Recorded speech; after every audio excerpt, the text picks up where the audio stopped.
Hello everyone and welcome to State of the Realm. We're back because, hey, there's something to talk about. We had the latest letter from the producer live, which everyone came into pretty tepidly, and some of us came out with a little bit more excitement than we normally would from a Part 2 live letter. Really depends on your outlook on everything overall, but we're going to break it all down here and talk about our feelings.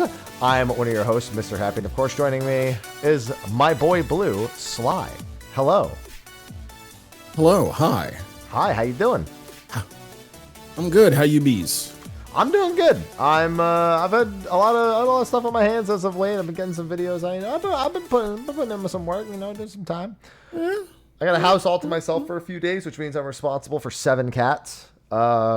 That'll be fun. Yeah, I can tell by the shirt. You are definitely full of cat hair on your shirt. Oh, that's just my eternal state of being. I mean, there's already 2 cats in here. One of them was in here and just left. And yeah, no, I have an eternal state of cat fur. So there's no escaping that at all, no matter what. No, that's completely irrelevant to the point. But yeah, and then I'll be on vacation on Wednesday.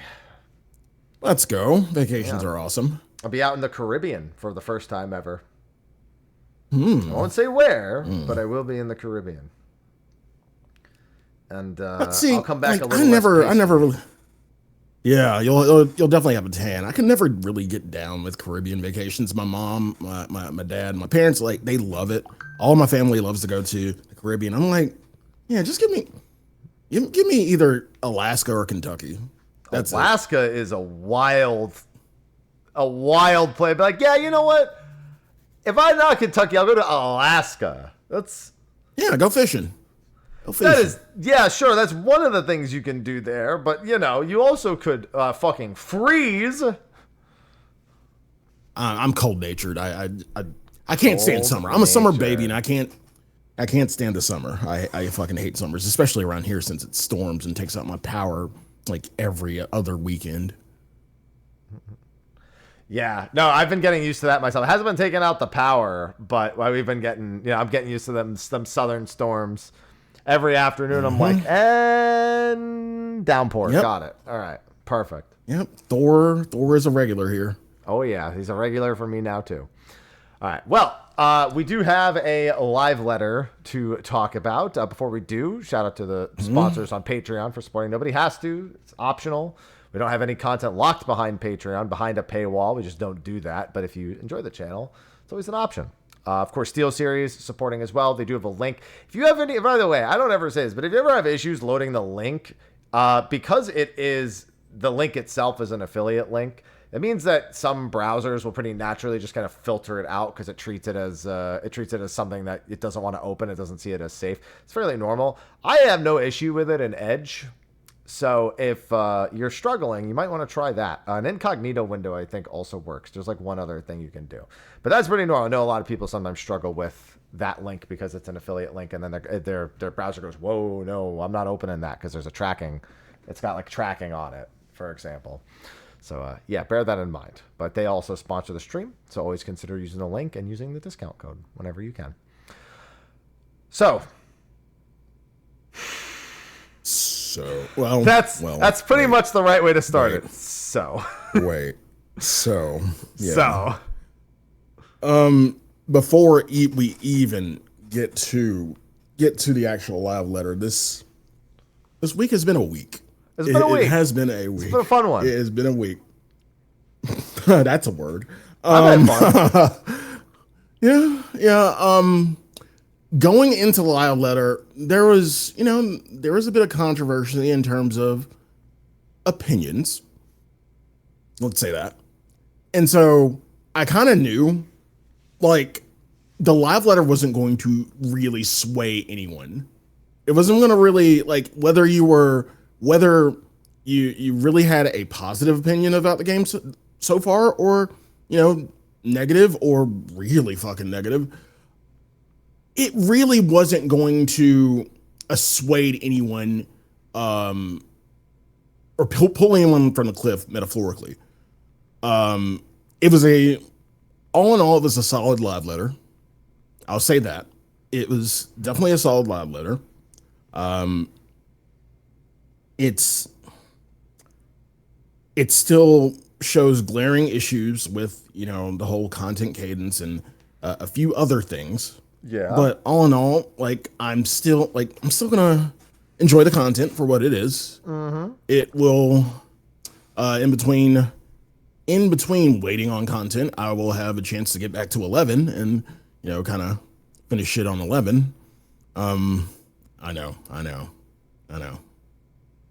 Right now I'm at wings. I have to do wings. I have to do, what else? Was that the wings? They told me the wings, something else, chains, and then voracious resurgence. And, so I'll definitely have time to do that. But yeah, that's between, you know, Cosmic and waiting on Deep Dungeon, which we will talk about. But again, really, really solid live letter.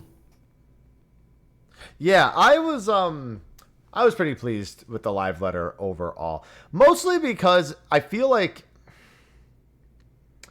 we'll get into it a little bit, but the last time I saw the dev team actually acknowledge issues was Heaven's Ward. Like actually say what the problems were and be right. Like deep-seated issues. Yeah. And be correct about it. Like at least in some level or capacity. And Heaven's Word went really poorly at first, and then by the time it swung around at the end, it was kind of just it was recovering. And then Stormblood, while people always go through the story, Stormblood was a pretty nice bounce back. Nobody wants to wait that long, so I was pretty pleased with the live letter. Less for what we saw, and more for what the implication potential of the things we saw. Yeah. Which means that there's no reason to blindly just be like, oh, that means it's going to be great. But it means like, okay, I've got at least a reason to think that this could be good going forward at the very least.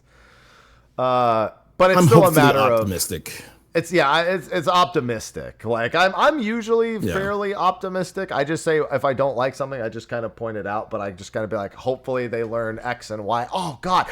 Oh, Cinnamon, he jumped on my leg and just dug into my fucking that was very not good. Ow. Fucking tore my leg up. Oh, good thing it's not bleeding. Oh God. He decided to jump, didn't jump all the way and climbed using my leg as the ladder. And now he's looking at me like, yes, you're going to pet me, right? Asshole. Cinnamon and Sausage both do this. They both just like don't jump correctly, and then they just have to use my leg to, I'm falling! Better grab onto something. Oh, man. Oh, anyway. Yeah, the messaging was what I wanted to hear, and then I'll need to see the execution, because 7.3 is still going to be, it's going to be fairly rough, even after seeing some of the things I like. 7.3 is going to be a rough one if things don't land properly. Even if they do, it's still, let me tell you this, I'll definitely still be doing some MMO jumping around during the 7.3 to 7.4 wait. I have no doubt about that in my mind. Fortunately, there'll be tactics, there will be Pokemon Legend ZA. There'll be a handful of other things popping up in there. Trails in the Sky, first chapter remake. You know, I could think of a few things. So I'll definitely be occupied somewhere else, at least for portions of 7.3x. There's no denying that. But the live letter overall, mostly better than expected, minus a few hiccups somewhere, especially towards the very, very end. Yep.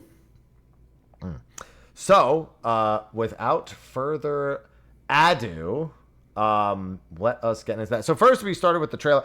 I don't even know how we incorporate trailer discussion into State of the Realm anymore, because at this point, it's literally like that's a trailer. That's a trailer. The trailer is like misdirection. Yeah, there's always misdirection. They look kind of cool. You know we don't really know everything properly from it. So it's like, did I like the music? Did we see anything that was surprising? Anything that like makes us feel confident about something that we were kind of speculating before? And it's not more so the trailer. It's more so because, one, this is the part 2. And usually anything we have seen in the trailer, they go into much more detail within the live letter. We'll get like, actual gameplay out of it. So we don't have to really speculate. You can speculate on like the rest of the content. But for other things, it's like, oh, there's that. I mean, it was partially in the trailer, but yeah. Oh, sure. So yeah, it's kind of it's not like it used to be where it's like we used to really go through the trailer with a fine tooth comb. Now it's just like, yeah, it's a trailer. Yeah. It did what trailers supposed to do. Good job. Yeah, sometimes we have more or less to say. It really depends, because like I could think of, for example, seeing the bosses in Asphodelos and Abyssos and Anabasios, like getting peeks of the bosses and just seeing if we can discern. Like I like to pick out those little microscopic pieces of it. But there's you can only do that in certain ones, and even then it only makes so much sense, but it's still usually just a matter of like launching you into another discussion about something else. We do know that this is the finale of Dawn Trail's actual story, 7.3. We've been told that for a very long time, so that's not news, but we do know that. And it looks to be a bit of a romp, Calyx definitely going through some things with this one, but there's not really too much we can pull from it. If anything, I'm most interested in the finale because this is the first finale we've had that's part of the second arc of the story. So the discussion I would like to have about it, I don't really know how to have it until after we've actually seen it, because we know the Endwalker like post story bit is not really the start of the new arc. We know this like Dawn Trail really is. So where you're alluding to is I can kind of see where you're going with this, because the last time, I guess the arc we just had started with ARR, correct? Mm-hmm. Yeah. The arc we just finished. You could argue 1.0 too, but I would really argue it's mostly a Realm Reborn, yeah. Yeah. And really, and ARR shit really didn't hit the fan until 2.5. That was when we had those what the fuck moments, kind of setting up for Heaven's Ward, and all the scions kind of get split up and yada yada yada. So we don't have that expectation just yet. But we're kind of curious, where do we go after our big summer vacation? What do now? It's less that and more like, if Calyx survives this patch, that gives us a really big idea of his direction going forward. Is he surviving this patch is question one. I'm not convinced he is. I don't think Calyx survives this patch. No. But then the question then becomes, so is the big bad the Preservation? Any other members of the Preservation? There's still the question about Pastorat and whether she has anything to do with the Preservation's creation or if it's ongoing. And then there's the other big elephant in the room that people are curious about is Ultima the High Seraph, who a lot of people are sure is behind something else that we just really haven't fully uncovered. People would say, well, we killed her in Ivalice. That's not the same as dealing with the threat, because Ultima the High Seraph, it has been iterated again and again, is not something we even remotely understand, other than the fact that they kind of exist at this point. So it's about trying to figure out the direction, because it makes the discussion about what's happening next a little bit easier to have. Back in A Realm Reborn, in Heaven's Ward, when we constantly had Ascians kind of playing their roles across different places, you started to be able to maybe extrapolate where things may go or how. We were never right, but the discussion was easier to have. Right now, it's still a big question mark. Right now, we can only have discussions about where we're going for 7.3. But after 7.3 is done, we start to be able to have the discussion about 8.0, which then leads, how does that tie into the bigger picture? I'm almost wondering if the key is just the first of many relics that were left behind, and a lot of it comes down to these interdimensional relics that are kind of scattered throughout the shards that all have these extraordinary powers. But I think that key is quite literally the key for the story going forward. And I really want to see that unfold. Yeah, we're at the throwing stuff at a dartboard era of the story. And while Dawn Trail's initial 7.0 like divisiveness didn't get us in any direction other than the little tiara scene at the end, 7.1 and 7.2 start to lean into like an actual like finished story, and I just want to get past that so I know what to, I have an idea of things going forward. I need dialogue. I need the Asm and the Asmgers, like the Avengers. Asmgers. I'm just reading chat. That's what chat said. All right.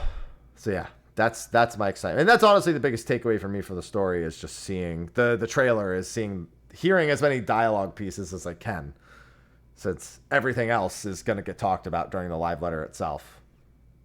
Yeah. So we go through the trailer. They do their little follow-up with the trailer afterwards, where they watch it again and they do some commentary over it. And then we actually get started with things proper. New main scenario quest first thing. We just spent a whole bunch of time talking about it. New trial staying a secret. One thing to glean from the trailer is that I'm even more convinced it's Necron than I was before. We all are. Yeah. A big other thing is later, they show a bunch of mounts. They didn't show the wings. I feel like they knew the wings were a dead giveaway. I think it's the music on the wing. Because so for Zelenia, they accidentally played the BGM for the wings, and we could hear it was Roses of May. So like we knew it was Beatrix. Like we weren't stupid, but like I think they knew if we heard Necron's theme, then everything was going out the window for that one. Yeah. So I'm even more convinced after seeing the trailer that it's Necron. That's definitely a big one, but we don't know. We'll have to find out in a couple weeks. They say the story's a bit longer, no surprise. 0.3 patch, that's to be expected. Duty support for it, no surprise.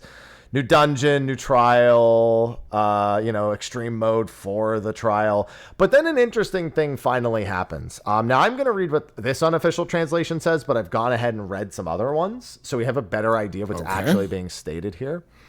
Okay. So first they start by saying the fight's 30 seconds longer-ish than usual, so they're doing 2 totems. First of all, that's all it takes is 30. Just make them all 30 seconds longer. What? What? Don't ever release just one totem. Slowly but surely, like sequentially, each fight will be 30 seconds longer than the previous one. Sure. Okay. I'm down for that. Yeah. But that's not the important bit. The important bit is actually more so that when it comes to so the unofficial translation from the Final Fantasy XIV Reddit Discord, which is largely what we're referring to here, says that they want to reevaluate how many totems they're giving out as a reward. Now, when I first read that unofficial translation, I'm like, oh, they're going to go up to 3 totems? But what the translation more accurately states is they need to reevaluate the totems, the totem costs altogether. Effectively, they're like, why do we bother giving out 2 totems and requiring 99 when we can just make it 50 totems for the thing? Or make it 5 totems for the weapon and then just give 1. So it's like, why do we even bother doing this whole do we do 1 or 2 totems thing? Why don't we just reconsider what the actual costs of things are? Seems to be the more accurate trend. So we may actually be seeing the adjustment to just 1 totem, but 50 totems max sometime in the near future. That would be nice. Yeah, it's one of those like logic. It's reason why in school they say that for fractions you could have 5 over 100, but why would you not just say 1 over 20? It's the same idea. There's just no point in doing it in these like higher numerical numbers. And this doesn't make it easier. This is just making it so the number is not as high. It's the same exact thing.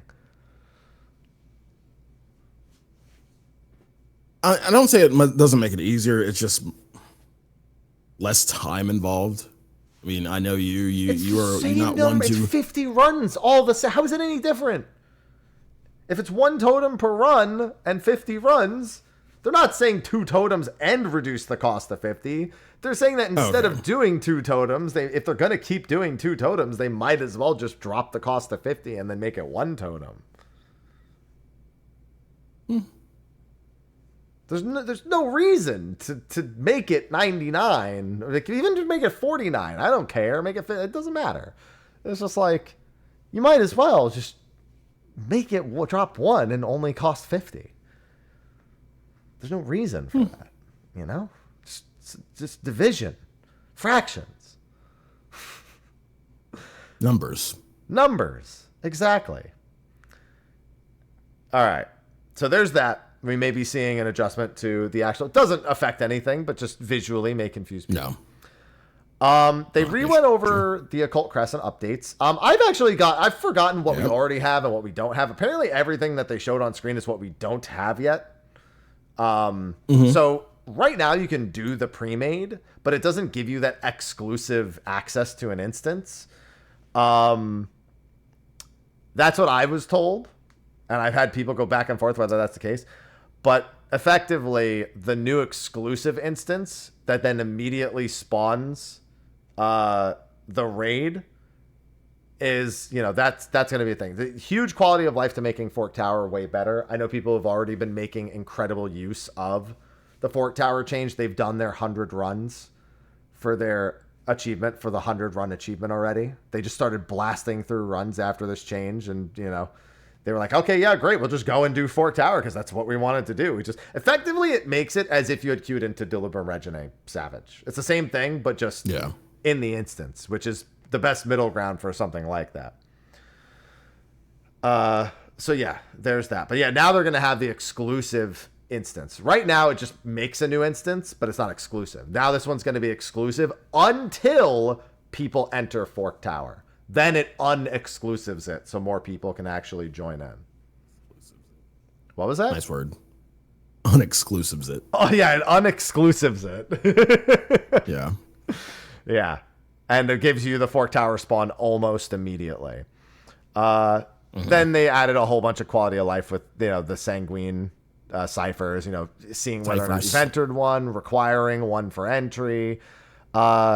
And we got a little bit more clarification about the magic pot and the bunnies, the reward upgrades. They are going to give enlightenment pieces, silver or gold.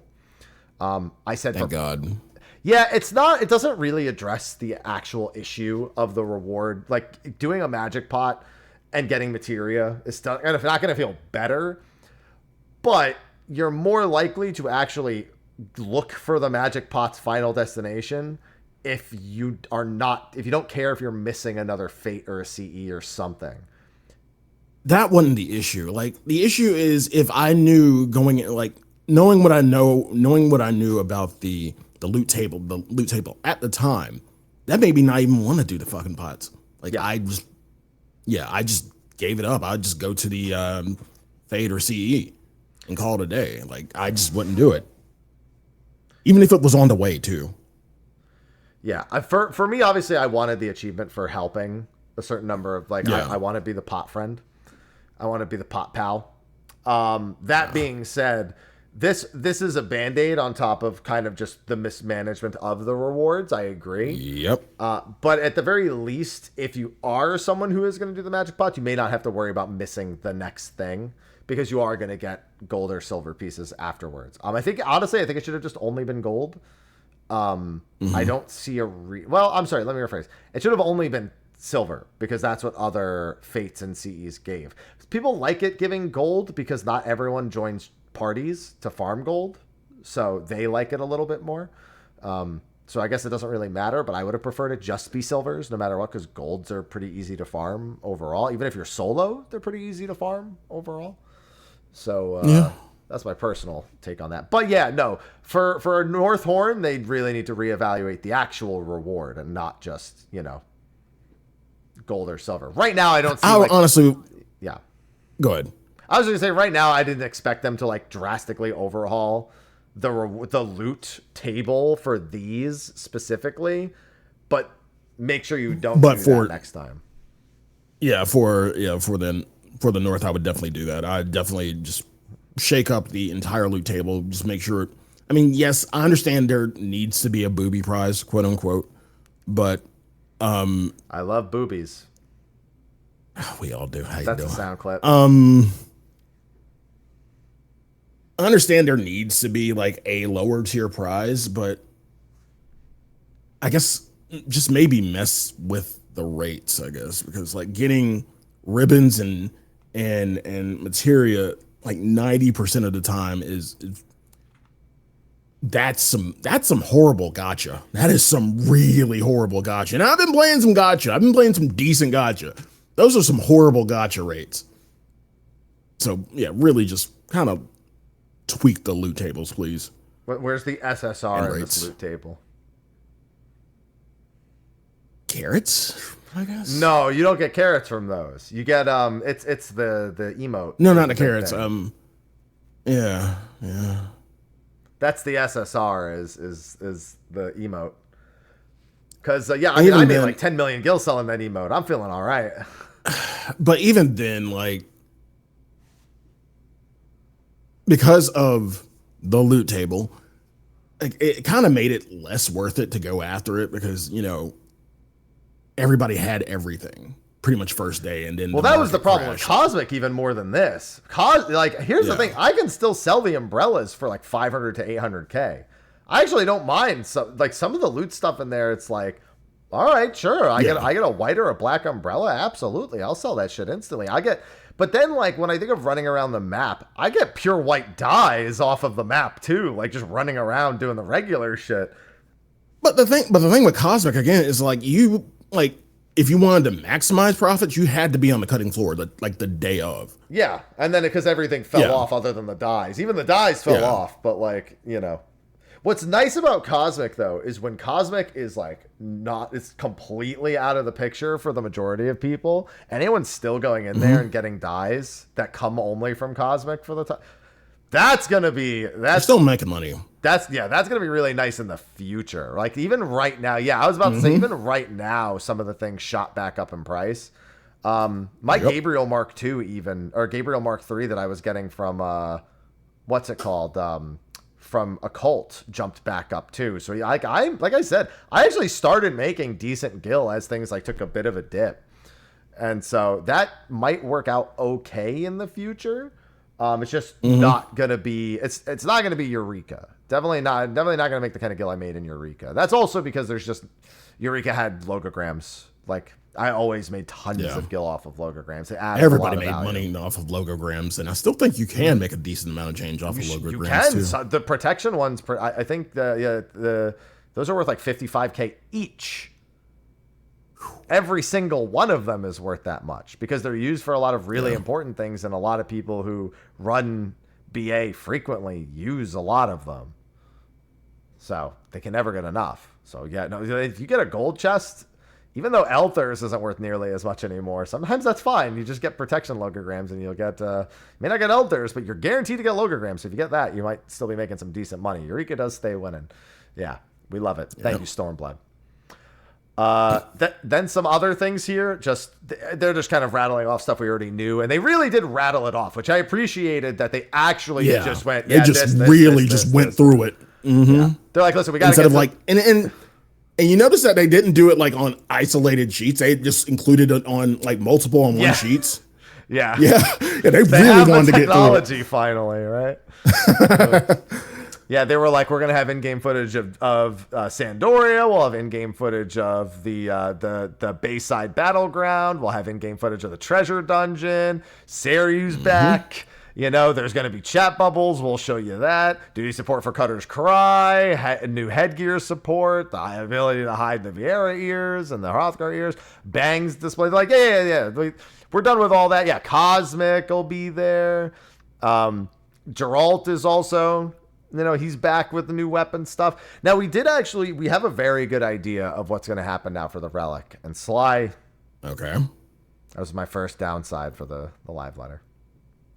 You're displeased? I had to catch myself. Yeah, my mild displeasure. So it starts by basically telling us this is probably a light farm. We now have screenshots from the special website that also help affirm that. If you're in a rush, you'll need to do a lot. If you're more relaxed, dailies will get you through the upgrade step. That is almost certainly light farms, because that's exactly what I would describe roulettes as. The roulettes are dailies for this, yeah. So why was this a downside for you? Because once again, it's only one time, which means it's going to be tomes after that. Let's admit it. It says right there, and you're doing it. Doing it once will be enough again. Yeah. Yeah, and I don't have confidence that there will be an option that isn't just tomes. As a reminder, I like tomes being an option for every step. I just don't like them being the only option. Well, again, we'll just have to see how long. It's going to be tomes. It's the slide has nothing to do with how No, long that. no, First not the tome step, not the tome step, but like the step leading up to tomes. Like how much light you'll need. To me, that's irrelevant. How much data will encompass. That's because also as a reminder for the first step, doing the Atma grind didn't give you the weapon. You then had to do 1,500 tomes. But that kind of upset me too. I was like, you should have just given me the weapon for the Atmas and then made it 1,500 tomes after for the even that still would have been slightly better because it annoyed me that I had to get the Atmas and then they still asked me for 1,500. It's like, fuck you, asshole. Give me the goddamn weapon. You don't need to charge me 1,500 tomes for that. It's more of a non-issue because, like, again, with the Atma, you were already banging your head against the content anyway, so you were already going to have the tomes to begin with. I don't care because now it's 1,500 tomes that isn't going towards the second weapon. So you've just annoyed me right off the bat. Okay. Yeah. The second thing is, again, it's just tomes being the only option is just not fun. It just isn't. Old relics used to ask you to do specific contents, which would reinvigorate those contents in terms of their livelihood. Give them a little more purpose. Make it so people were forming parties to do more types of content. You could just be doing your daily roulettes. You could do your daily roulettes and then grind it. You could only do your daily roulettes for the day. You could go do PvP. I get that tomes effectively achieve that by being such a generic currency, but I'd rather have the ability to do something that is progressing the relic that tomes can then be used to fall back on. Great example of this is the first anima step, and I will never say the first anima step other than the Atmas. I guess technically the second step. I'll never say that's a good example for anything. But effectively, you had the option of farming a bunch of different instances. One of them was Alexander Gordius normal mode.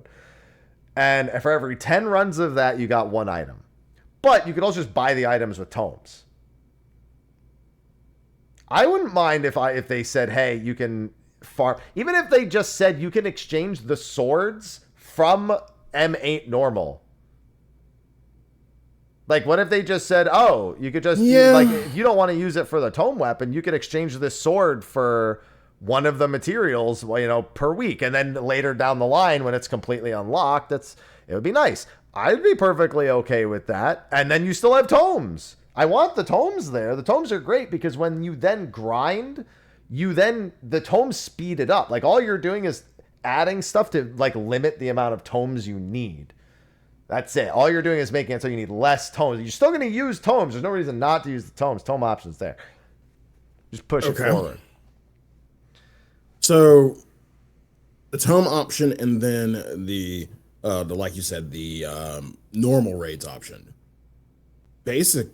So, if I'm mapping this out right,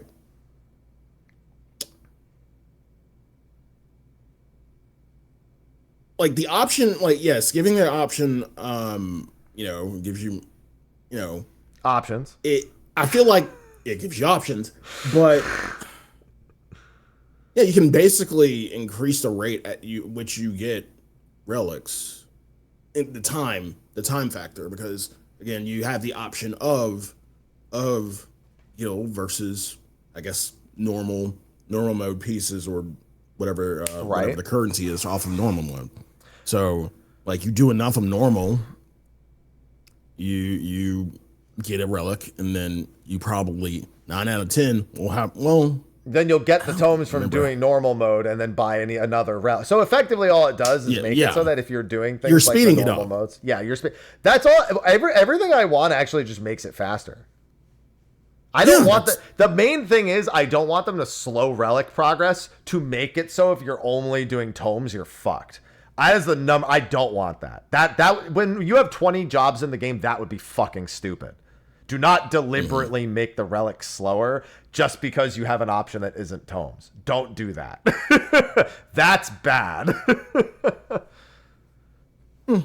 Hell, I'll even take what chat just said. If I could convert the sword into tomes, knowing full well it's going towards the relic, I would even take that. Like that as a system is just not even a bad idea as a whole. If I don't have any use for it, fuck that. That guy's a genius right there. Let me exchange the M8 sword and the M4 sword and the P12. All those fucking normal mode items I don't give a fuck about. Let me just exchange them shits. I will collect those fucking things for an entire patch cycle if it means I can skip some of my relic farm when the time comes around. My man's a genius right there. I'm doing fucking normal modes weekly if you do that shit. You just got me to log into the game every week. Mod that guy, all right? Mod him, ban him, unban him, and then mod him again. Then VIP. Just fucking VIP him. Don't go through the extra steps. No, go through the whole thing. That dude just honestly added, that's a smart person right there. Because I've never said anything like that. That's a smart person right there. Hell, I'll take that. Honestly, if you're going to make me do all these fucking tomes, just let me convert shit to tomes. Let me convert wolf marks and collars to tomes. I'll fucking go and do competitive PvP if it speeds up my goddamn relic. Don't get crazy. Don't get crazy. Don't get crazy with PvP currency. Do not get crazy. I don't give a fuck. No. Oh, well, fuck. Okay, cool. Great. Also, let me buy items with bicolor gemstones. Or let me turn bicolor gemstones into tomes. Fuck it. Let me turn hunt currency. Fuck it. If you're going to make me need 1 billion tomes, let me turn everything into tomes. Want to turn Get nuts into goofy tomes with too? it. Turn nuts into tomes too? Yeah, fuck it. I don't care. What the hell else am I using them for? I can't use them for teleport tickets. I just stock up on 1 billion materia and sell those. As far as I'm concerned, chat, we just fixed it. We just fixed the whole thing. And we left the entire relic step as tomes, and we fixed it. All right? I think we just solved the entire fucking problem. Everyone who wants it to be tomes only can keep it, and we just added a whole bunch of shit that fixes the problem. Everybody gets what they want.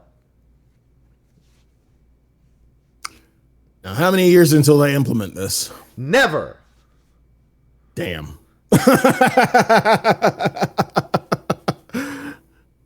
Never, ever. We fixed it.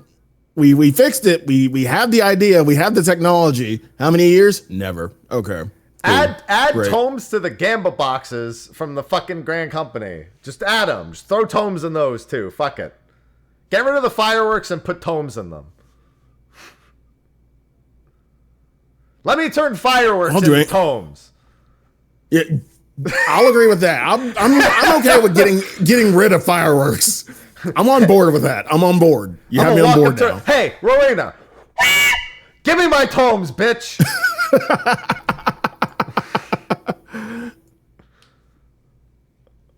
I'll take it. Oh man, solve the goddamn problem. Okay, so Great. Yeah, like they said, it's probably a light farm.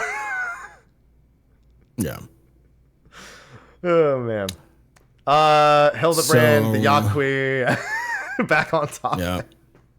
Back on topic. Hildebrand, Yaqui, Pilgrim's Traverse, which we will be getting into in great detail in a little while. And then of course we start with Tandoria.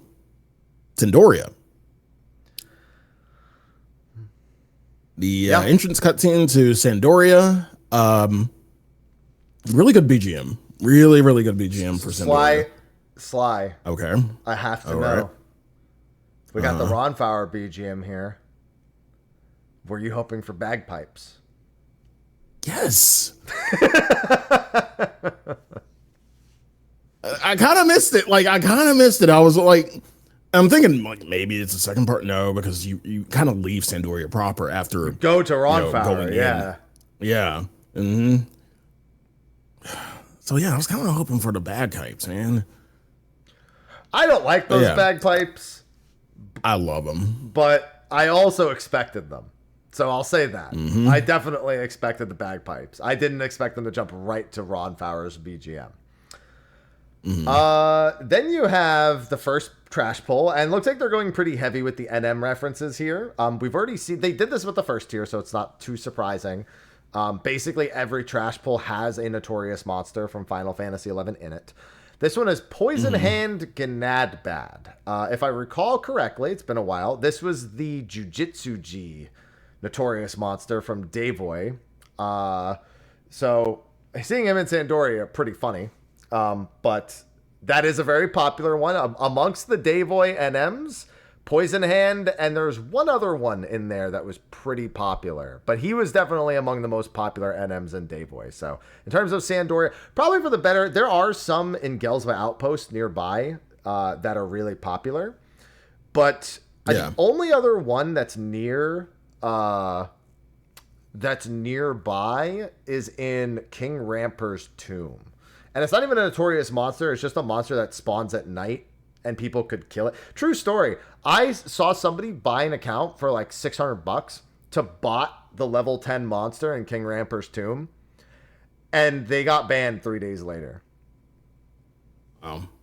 Yeah, because they bought somebody who I knew quit and their account got bought. And then they botted with it and then it got banned to camp a level 10 monster for $600. And then they bought another account and went back and did it again. People were crazy about botting level 10 shit in Final Fantasy XI, man. There were bots at pretty much every like level 10 notorious monster. Speaking of which, Ron Fowler had Jaggedy Ear Jack, one of the most popular NMs in the lower levels as well. This again makes me think of all the ridiculous fucking NM names in Final Fantasy XI. I still want them to add a NM called Son of a Bitch Sam, because there's probably one that's not that far off, Sly. You could I'll still never forget, because you gotta remember all the Moblin names and like a lot of the Goblin names are all inspired from 11 also. So like Ratfink's Twinkle Dinks is never gonna not be one of my favorites. But yeah, Jaggedy Ear Jack was the Rabbit Charm NM. Really low level one, very rare. He had one of the lowest drop rates, I think, also of the low level NMs. So incredibly valuable item. It increased your rate of stealing. I think it was steal +1. This item particularly useful for thieves looking to break the level cap to 75, because all they had to do is steal one item from Matt. So any amount of bonus steal was very useful for that. Yeah, Skewer Sam. But there's Skewer Sam. It's not Son of a Bitch now. Yeah, I forgot about him. He's right next to Old Two Wings. Ridiculous fucking names. There's some great names in there, man. I mean, you got Leaping Lizzie. You've got Valkyrie Emperor. We've had some of these before. I mean, look at Eureka. Eureka has a lot of versions of them. Yeah. So, yeah. It was also +1 dex, +1 agility. It was really good for that reason too. You would use that until like the mid 30s. Rabbitron was like 1 million gil, but it was useful also at level 70 for that. And then they go to Horley's Peak, which is at the top of Gelsva Outpost. And from the trailer, we saw 3 bosses. We saw Camlanaut, who I predicted. Prince Tryon. No, we did not. That didn't happen. I thought we saw. Nope. We didn't say so in case you're wondering, Alzal is dressed like Prince Tryon. So you see him all throughout. Yeah. Okay. So I actually, a lot of people pointed out that they are wearing the exact, almost, not exactly the exact same armor set. Camlanaut, his brother, who looks to be the final boss, Ilmarsh. And then one I should have saw coming and never called it. The Omega Ultima encounter from Chains of Promethea. Mission 6-4, the airship fight. Probably the single most notorious story mission ever in Final Fantasy XI, in terms of the amount of grief that it caused the player base.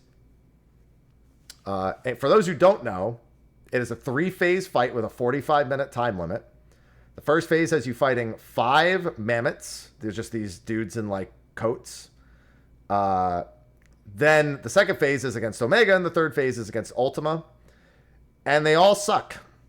Every phase sucks.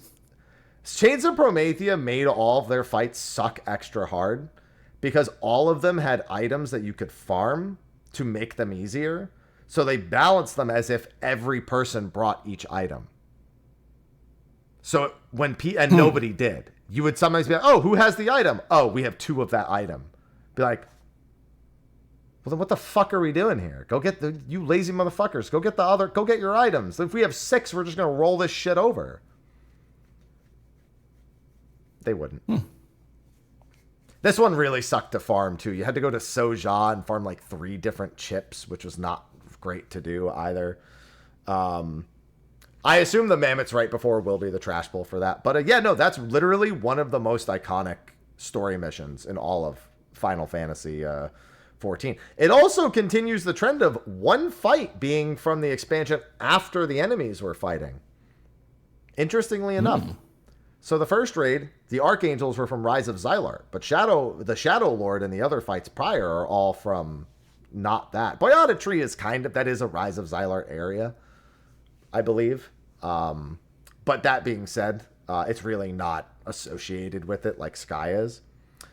And then this is from Chains of Promethea, and now we're fighting the Rise of Xylart bosses. So it's interesting that they keep kind of doing that, where the final boss is from the expansion before the boss leading up to it. Which then just tells me the next boss is going to be changed. It's going to be Promethea at the end. As much as the Lady Lilith enjoyers want to believe they're going to get some titties, it's going to be Promethea. Titties. Yeah. Everyone's like, I wonder why Lady Lilith is so popular. And everyone's like, yeah, I wonder. We are getting some armor sets that are pretty interesting here, though. They're going with popular characters for the armor set for this. Oh, yeah. This one. Mm-hmm. Oh, also, I totally skipped the point. Let's go in order. We didn't know who the final boss. We didn't know who the 4th unshown boss was in the trailer. They showed 3. Right. It turns out they stuck Kieran in Horley's Peak, which is not where he belongs. 4 lords. Yep. So like the mechanics include the other lords too. So yep. We saw him summon Seiryu, and we know Byakuya, Genbu, and Suzaku will all be there as well. Kieran being the main boss. I didn't see that coming. I should have. He is the game's first original like big super boss, I would say. Mm-hmm. Some may point to like King Behemoth or Nidhogg as the original kings, but I think Kieran really holds that he's like the pinnacle boss of a piece of content. He's the first pinnacle boss, I think is the right way of describing it. So yeah, that was a big surprise.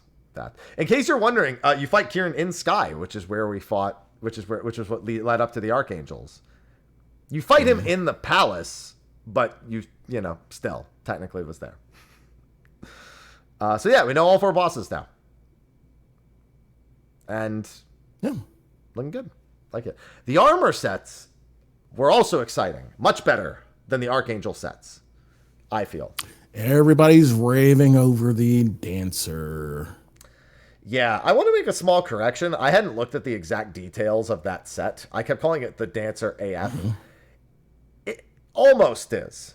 It's actually specifically Lilith's, the protagonist from Wings of the Goddess. It's actually her exact set. There are some small differences that are precise to Lilith's armor.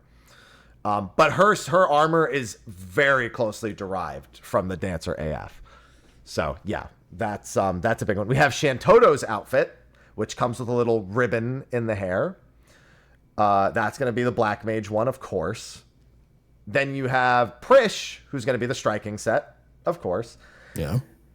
And then we were wondering, so then we saw the healing set was the Errant set, which is not technically Domina Shantoto, I think, is the one that uses that exact set. So kind of still similar-ish. I have to go back and look at Domina Shantoto's actual armor set.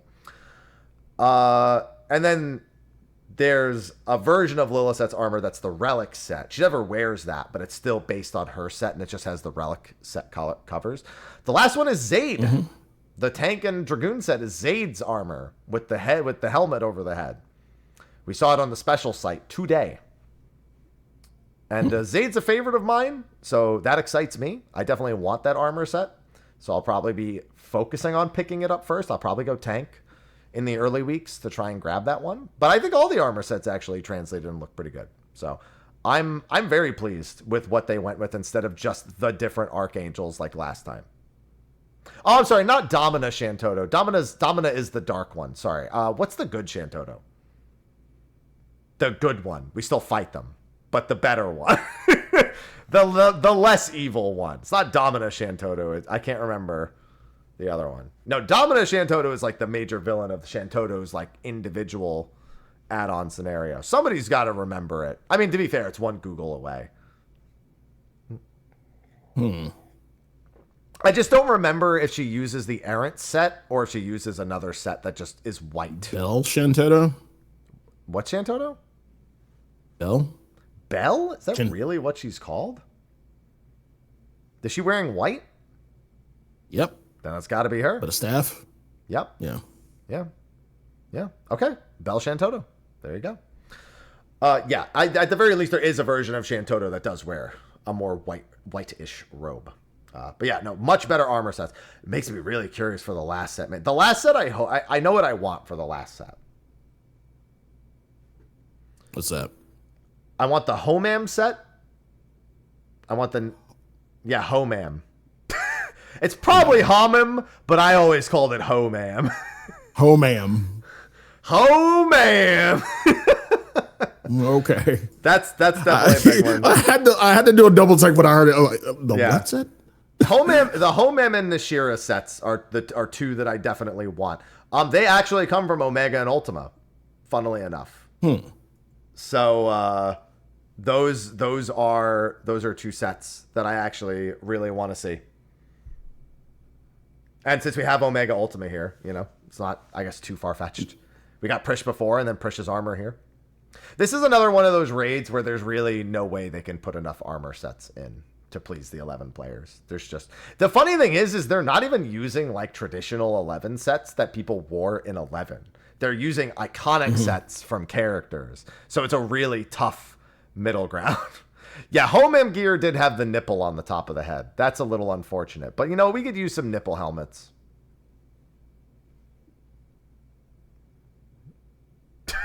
Yeah, all right. Now I'm looking this up. I'm looking this up. HOMAM Final Fantasy 11. You'll understand the nipple hat. I see. Yeah, that's a nipple hat. Yeah. Yeah. Oh, yeah. Let's call it that. Sure. The nipple helm. It definitely stood out. Arciella does also have a very good...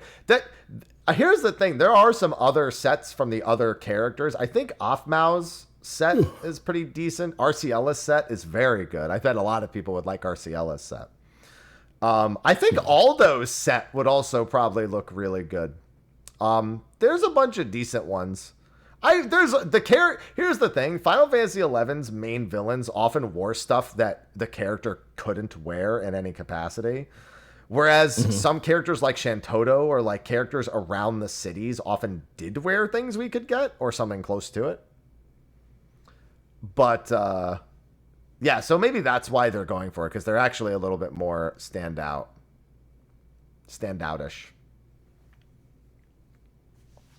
But yeah, otherwise looking good. I mean, it's a 24-man raid at the end of the day. Like I'm trying to enjoy it forever I can. Reminder, in case anyone hasn't done this already, the currency from the first raid, the Ordell coin, that plus the currency from the new one is one free tome upgrade every week. So if you want to get a head start and farm a few Ordell coins before the new one comes out, if you didn't save any from before, then you may want to try to go back and get some ahead of time. I'm going to be doing a run of each. I'm going to be doing Juno and Sandy every week because that's what I do for the Alliance raids for the first couple months so everyone can get gear and I get some Orchestrion rolls and whatnot. We'll see. Speaking of Orchestrion rolls, they are making a change to the drop rate on those. It's going to now be per Alliance, and there's going to be 12 of them per full clear. 12 of them. Yeah.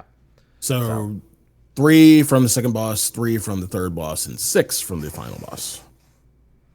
Yeah. So there's going to be it's going to be a lot better. We also did see a new feature that's being added during this. Cast bars. The cast bars are now for bosses. There will now be cast bars under the names on the target.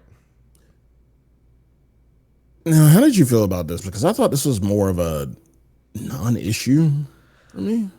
I mean, having more options is always a great thing. Very specifically, World of Warcraft has this. It's a very common thing. Mm-hmm. You're already looking at the target you're attacking. Instead of having to look anywhere else on the screen, looking at the target you're already attacking makes a lot of sense. So it's one of those things where I've gotten used to the way 14 does it. There's no reason not to have this. You can turn it off if you don't like it too. Yeah. It's also useful still if there's a lot of multi-target stuff. You still use focus targets, still use the aggro list. All the options you're used to are still there. It's one of those things. There's no reason not to have it. So, and I'm sure there's somebody already had it as an add-on and somebody died for this. Get your Grand Slam at Denny's. The usual. Thank you. There you go. Yeah, I'll do my salute. Get your Grand Slam at Denny's. So yeah.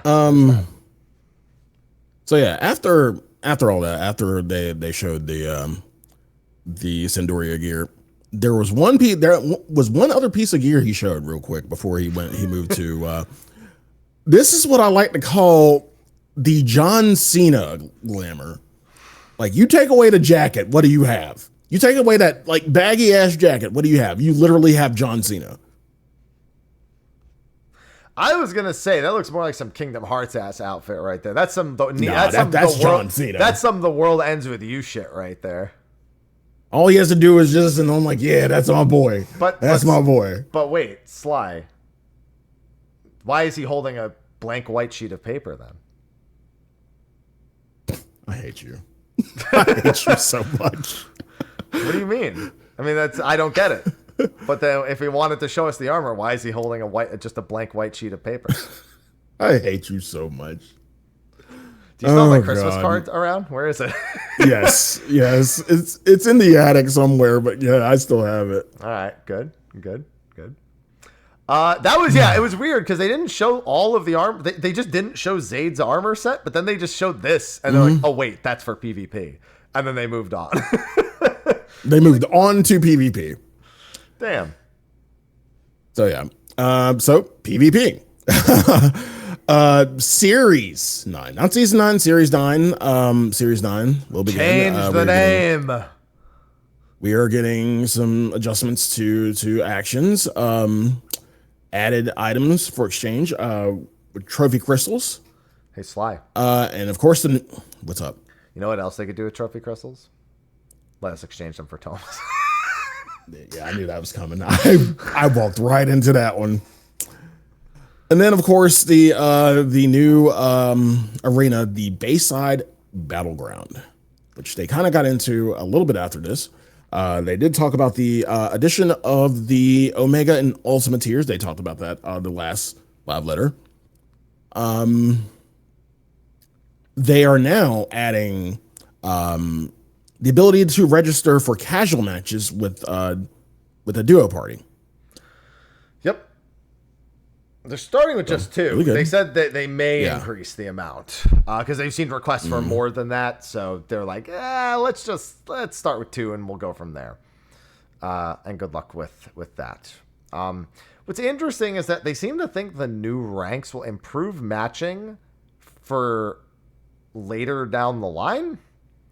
That would imply that the Omega and Ultimate tiers will probably queue in with potentially Diamond and High Platinum players. It's still... So, I don't think that's going to... Maybe a slight extension, just because people are not going to stop grinding at Crystal. They're going to grind up to Omega and Ultima, more than likely.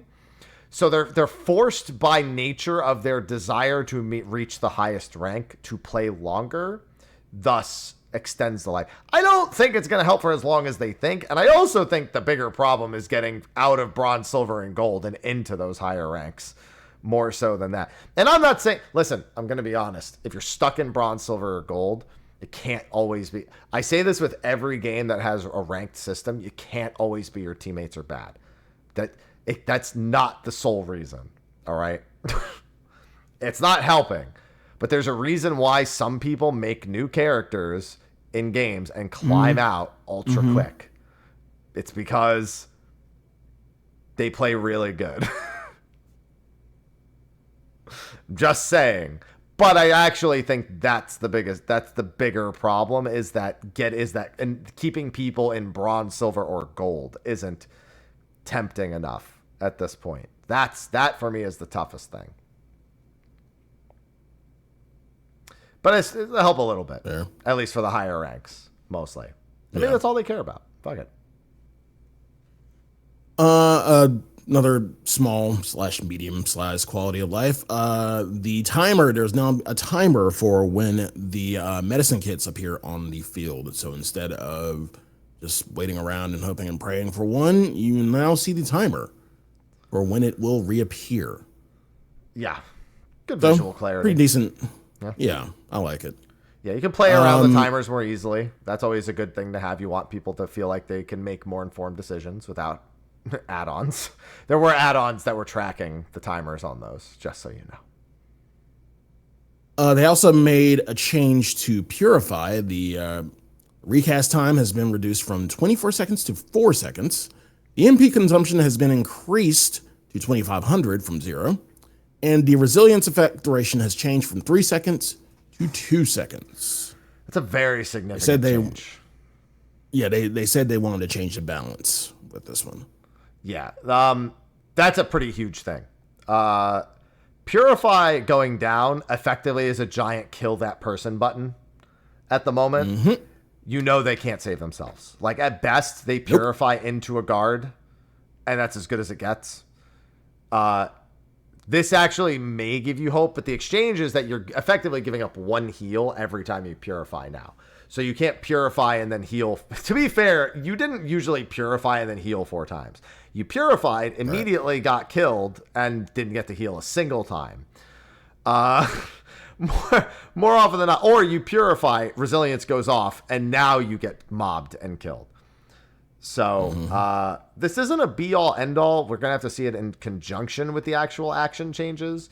But this should mean there's at least more opportunity to counterplay getting CC locked, which is the #1 biggest problem, especially for newer players in Crystalline Conflict. And that's overall, that should provide a healthier experience overall. But it is in isolation. It is not enough to save that potential outcome. Other skills do need to be adjusted to make sure that that's not a constant issue, especially amongst new players. So we will see. Yep. We'll see. And then for newer players who weren't really used to PvP, they've added some persistent visual effects to some statuses: Undead Redemption, Nebula, Cheetan, and Wreath of Fire, and Wreath of Ice. Yeah. Visual clarity. Honestly, all I cared about was Samurai's Cheetan. I'm tired of getting Zantetsuken. That was a big one for me too. I'll be honest, they're gonna do it, and I won't even see it. Is the problem? They're gonna do it while I'm like. You're gonna hit a button anyway. You're gonna hit a button anyway. Yeah. Well, it's not even that. It's that they're gonna like stand next to somebody else who I'm hitting. I'm gonna hit them with like fucking like Bioblaster or something, and then I'm gonna hit the Samurai as a result, and then I'm gonna get fucking Zantetsuken. What was mine? What is it? Horrid Roar for me. Oh yeah, that'll do it. Yeah, that'll do it. That'll fucking do it's it. just not. I mean, it is a damage. I think it is slightly a little bit of damage, isn't it, on the Horrid Roar? Yeah, Cheetan might be the one skill I actually don't like in PvP. Let me rephrase. I don't like how it works with Zantetsuken. I'm honestly, if I see one change, I might just want them to get rid of the whole Cheetan Zantetsuken thing. That might be the least fun I have playing against in any PvP. It's really fun to do, and it's almost funny to die that way. But it might be the one thing that if I said, if you could just rip one thing out and get rid of it from PvP, it might be the Cheetan Zantetsuken thing. Oh, I fucking hated Zantetsuken from the start. I said that with my whole. Chat brings up a point. If it didn't proc off AoE, it would feel a lot better. Yeah. 3K on Horde Roar. Okay, that's why. Yeah, slight fucking damage on Horde Roar. So yeah, it procs it. Like, yeah, I'm just doing this just to reduce damage. Nah, fam. You're doing this to die. You know what else reduces damage? Not being alive anymore. You can't take damage when you're already dead, Sly. Oh god. So yeah, pretty much after all of that, they kind of went in to the map to kind of show it off, and it's probably, in my opinion, the best looking map so far. It's a really good looking map. It also doesn't have any. It's a plain Jane neutral map, very much like the Palestra. It just has a different layout of the walls and everything. So I think it's a really good looking map. I think it's going to be a lot of fun to play on. So yeah. I keep saying I want to do another climb, but man, there's always the PvE content. Because the PvP doesn't survive well enough on its own standalone patches, it's very rare that I feel like I have. Like, because if I'm not there the first day, I genuinely feel like I've already should not bother for anything other than the series. I mean, I don't know. I mean, with the addition of Omega and Ultima, I don't know. It adds a little bit more. So, I mean, I'd say I give it like a couple of days before I would just give up the Ghost. I give it up almost immediately. I feel like if I'm not... Yeah. Sorry, I'm still recovering from waking up early the other day. I slept like a fucking brick last night. I still like... if it's on its own, like a 0.36 patch where there's nothing else, different story. I feel like if I'm going to hop back in and actually do another climb, it's going to be there. Mm-hmm. But not like the on patch like this. It always feels like I'm always going to be PvE first. And unfortunately, 14 PvP. I actually really like it. I've done a bunch of shoutcasting for it. I've climbed a crystal in season 1. I actually think it's a lot of fun. But I will always be PvE first, and it doesn't have the livelihood for me to do it past that point. So yeah, I always feel like I'm missing out every single patch. I almost wish they would delay the start of a season to like make sure it's specifically off patch. Season or series? Season. There's no series isn't a competitive one. I know the terms. Yeah. Just making sure. Yeah. So yeah, after they show off a bit of the map and a bit of the visual changes, they brought back the gear. So they showed, and I have interesting names for each piece of gear that they showed off. So of course we got John Cena first. And then the next one I like to call Goth Girl Hooters. Okay, I think that's going to be a favorite, Goth Girl Hooters. Yeah. Goth Girl Hooters is going to be a favorite. Now, the next one was, you kind of have to be into the sports ball for this one, because this is definitely it looks like a cheer. Like the colors I immediately recognize from cheerleaders. A Dallas Cowboy cheerleader. Thank you. So you don't really have to be in the sports ball. He got it, and he's not into sports ball. Literally, the only cheerleaders I know what their outfits are the Dallas Cowboys. Yeah, they're iconic. And when I immediately saw this, I'm like, that's a Dallas Cowboy cheerleader. Holy shit! Yeah, it's more like an idol outfit, but it's like it's like if the Dallas Cowboy cheerleaders became a K-pop band. Yeah. And speaking of K-pop, the next one, I kind of feel like they've been watching K-pop Demon Hunters, and this is what we got. For that last one, so that is definitely K-pop. Yeah. For the last one. So yeah, these are some interesting PvP outfits. Will I buy them? Probably. Yeah. Yeah, I mean, so they add it's implied these are trophy crystal rewards. I'm also assuming, this is not confirmed, that Series 3's rewards. Caught myself. Series 3's rewards were probably also added. Because they added Series 1 and 2. And I'm assuming they... here's the thing. They either added Series 3 now, or they're adding Series 3 and 4 in 7.4. One of the two is definitely the case. Yeah, I don't know. PvP sets are weird. I always expect more armored, like kind of edgy PvP sets. It's just down to personal taste. This is the kind of stuff I would expect to get from like treasure maps more so than something like this. It's not like there's anything wrong with it. It just isn't I don't care about glam much as it is, but if I was going to get something, I wouldn't get these, personally. Just because it just doesn't appeal to me quite the same way. Okay. Yeah, so that's done. Yep. Then we get into the treasure dungeon, Vault Onerin, also known as Vault 1 Iron. 1 Iron. Yeah. I'm glad we agree on that. Yeah. I would prefer Vault 9 Iron. Happy Gilmore 2 out today, by the way. Oh, really? Yeah, it's on Netflix today. Oh, shit. Yeah, so I'll probably give that a watch. I have the house to myself. Might as well. But it is slots, as predicted. It is a slot slots. machine. Oh man, he just had too much fun in Vegas. Like any night after FanFest, the one time I saw Yoshi P in Vegas on the slot machine, he was like cocooned in a, I want to say like a cover or something, because it's cold as fuck in those casinos. And this was like years ago. This was when it wasn't in the summer. And he had his shades on and a cigarette in his mouth, and he's just fucking pulling slots. So yeah, he had way too much fun in Vegas, and so he wanted to put that in the game, and that is what we have with the 1 Iron. Yep. So I've been saying that he did a new treasure map like this anyway, and I figured slots was probably a good one. All the same. Yeah. So, I kind of got tired of Wheel of Fortune. Yeah, I really just didn't want to do Wheel of Fortune a time. Here's the thing. Yeah. I'd be okay with skipping Doors as a whole too, and just doing 2 completely new ones. Yeah. I'm not saying Doors in place of the roulette wheel. I'm saying just do 2 new ones. The question is though, what do they do next expansion?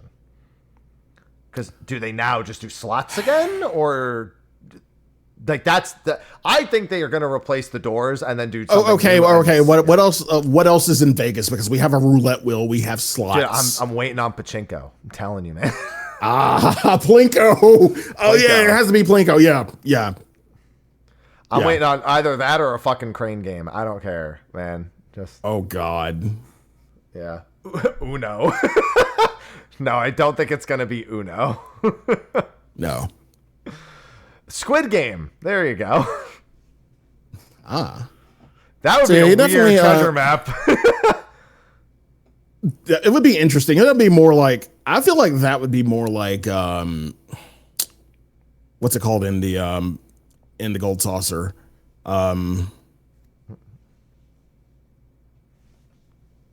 Your game in Gold Saucer. My game? Leap of Faith? Yeah, like Leap of Faith.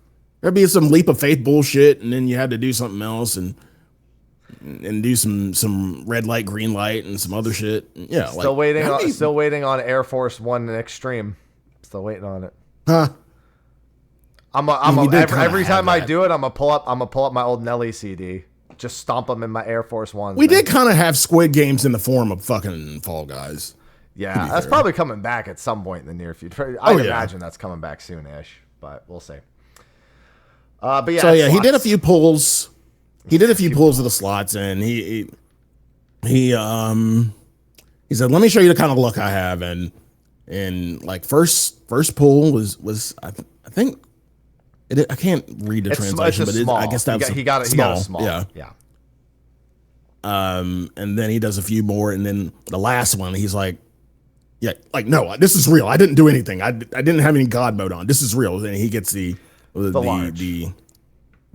So to be clear, it looks like there is small. That's actually medium, I think. So these are the same symbols that appear on the roulette wheel. I think probably to keep it so people understand it a little bit better. So there's the small, the medium, which is the triple diamond. There's the large, which is the big diamond. So he actually got a medium with the DJ Dragora.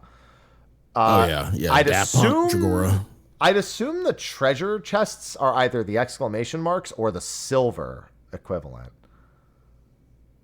And I don't remember what the other symbol was. Of course, the one where you get kicked. And the one where you get kicked is the crystal torn in half. Yeah.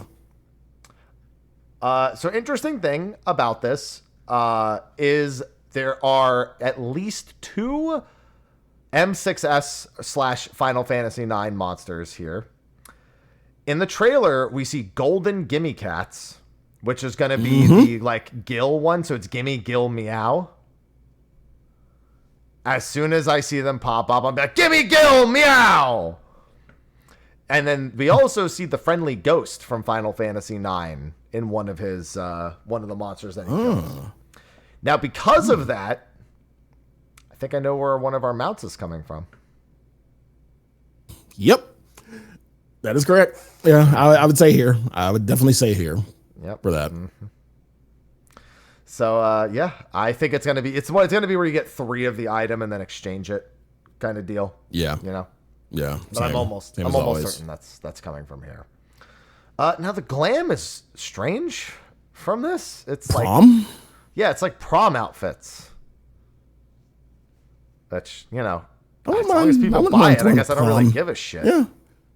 I wouldn't mind throwing a prom in game. Yeah, that'd be nice. Have everybody dress up and look all schmancy and fancy. Yeah, well, I'd do that. Just to make a use for the fucking glam. I'll sell it for Gil, so you know that's all I really give a shit about. I don't really care for it at all, but some people might. Yeah. And then he showed the crafter and gatherer pieces. To be fair, like the current ones, the current, well, I say the current ones, but I guess the previous tier of craft, the what before this, the alien loader looking ones. Yeah, I fucking hated those. So these look so much better. Yeah, I'd say these look so much better. This looks like some Bloodborne shit right here. This is what my hunter would have dressed in Bloodborne. You got the coolest looking set so far this patch. Right, and then the gatherer, I guess, which is on the bottom, looks like the merchant from RA4. What are you buying? What are you selling? These are great sets. These are just great sets. The biggest criminal thing about these sets is you can't glam them on combat jobs. Unfortunate. One day. One Gotta day. believe. One day we will have a. Yeah. Yep. And then for that was pretty much it for like the first part of the live letter, and then we took a break. We got some good morning la la exercises going during the break and whatnot. And then come back with some new deep dungeon. This was the wildest part. What? Oh yeah. First of all, Haps, what is deep dungeon? God, I'm not sure. I knew they were going to. I'm not sure. It drives me crazy every time they do it. Like oh,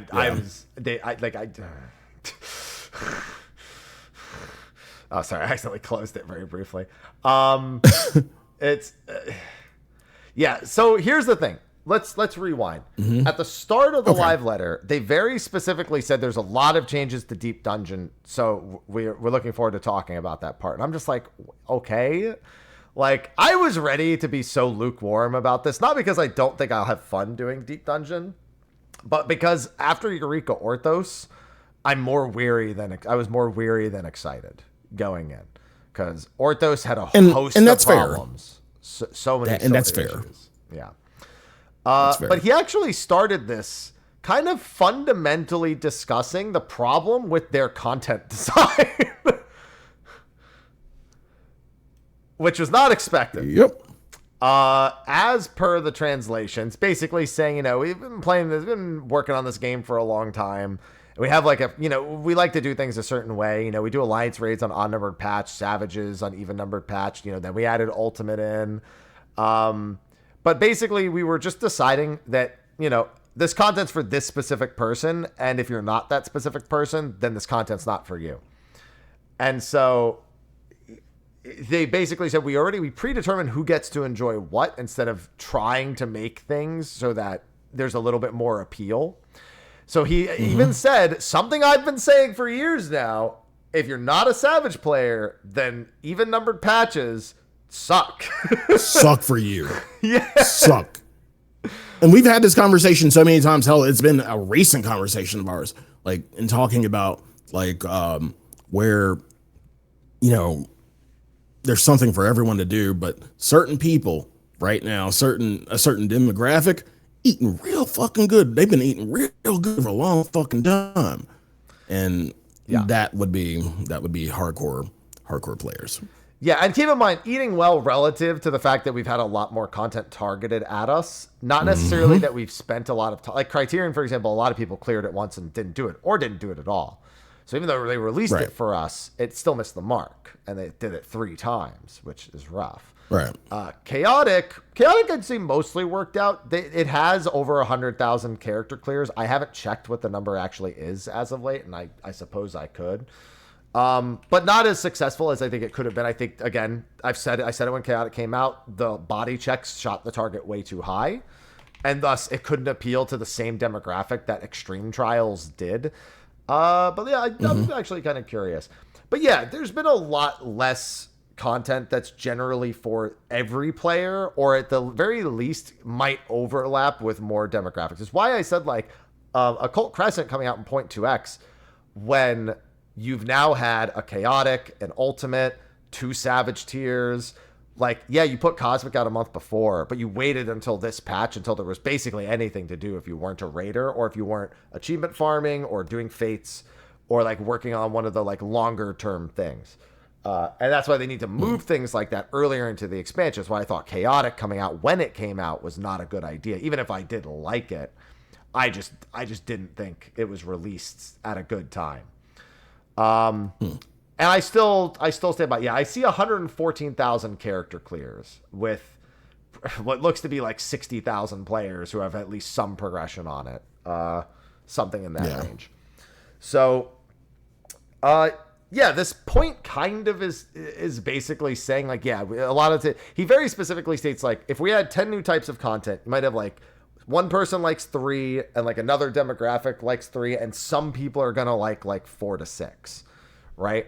Yeah. You very rarely have someone who enjoys all 10. I'm probably one of the closest demographics to someone who enjoys all 10. Now that I've done crafting and gathering with Cosmic, I'd say I've come a lot closer to that. Now that I've done big fishing a little bit, I'd say I'm probably closer to that.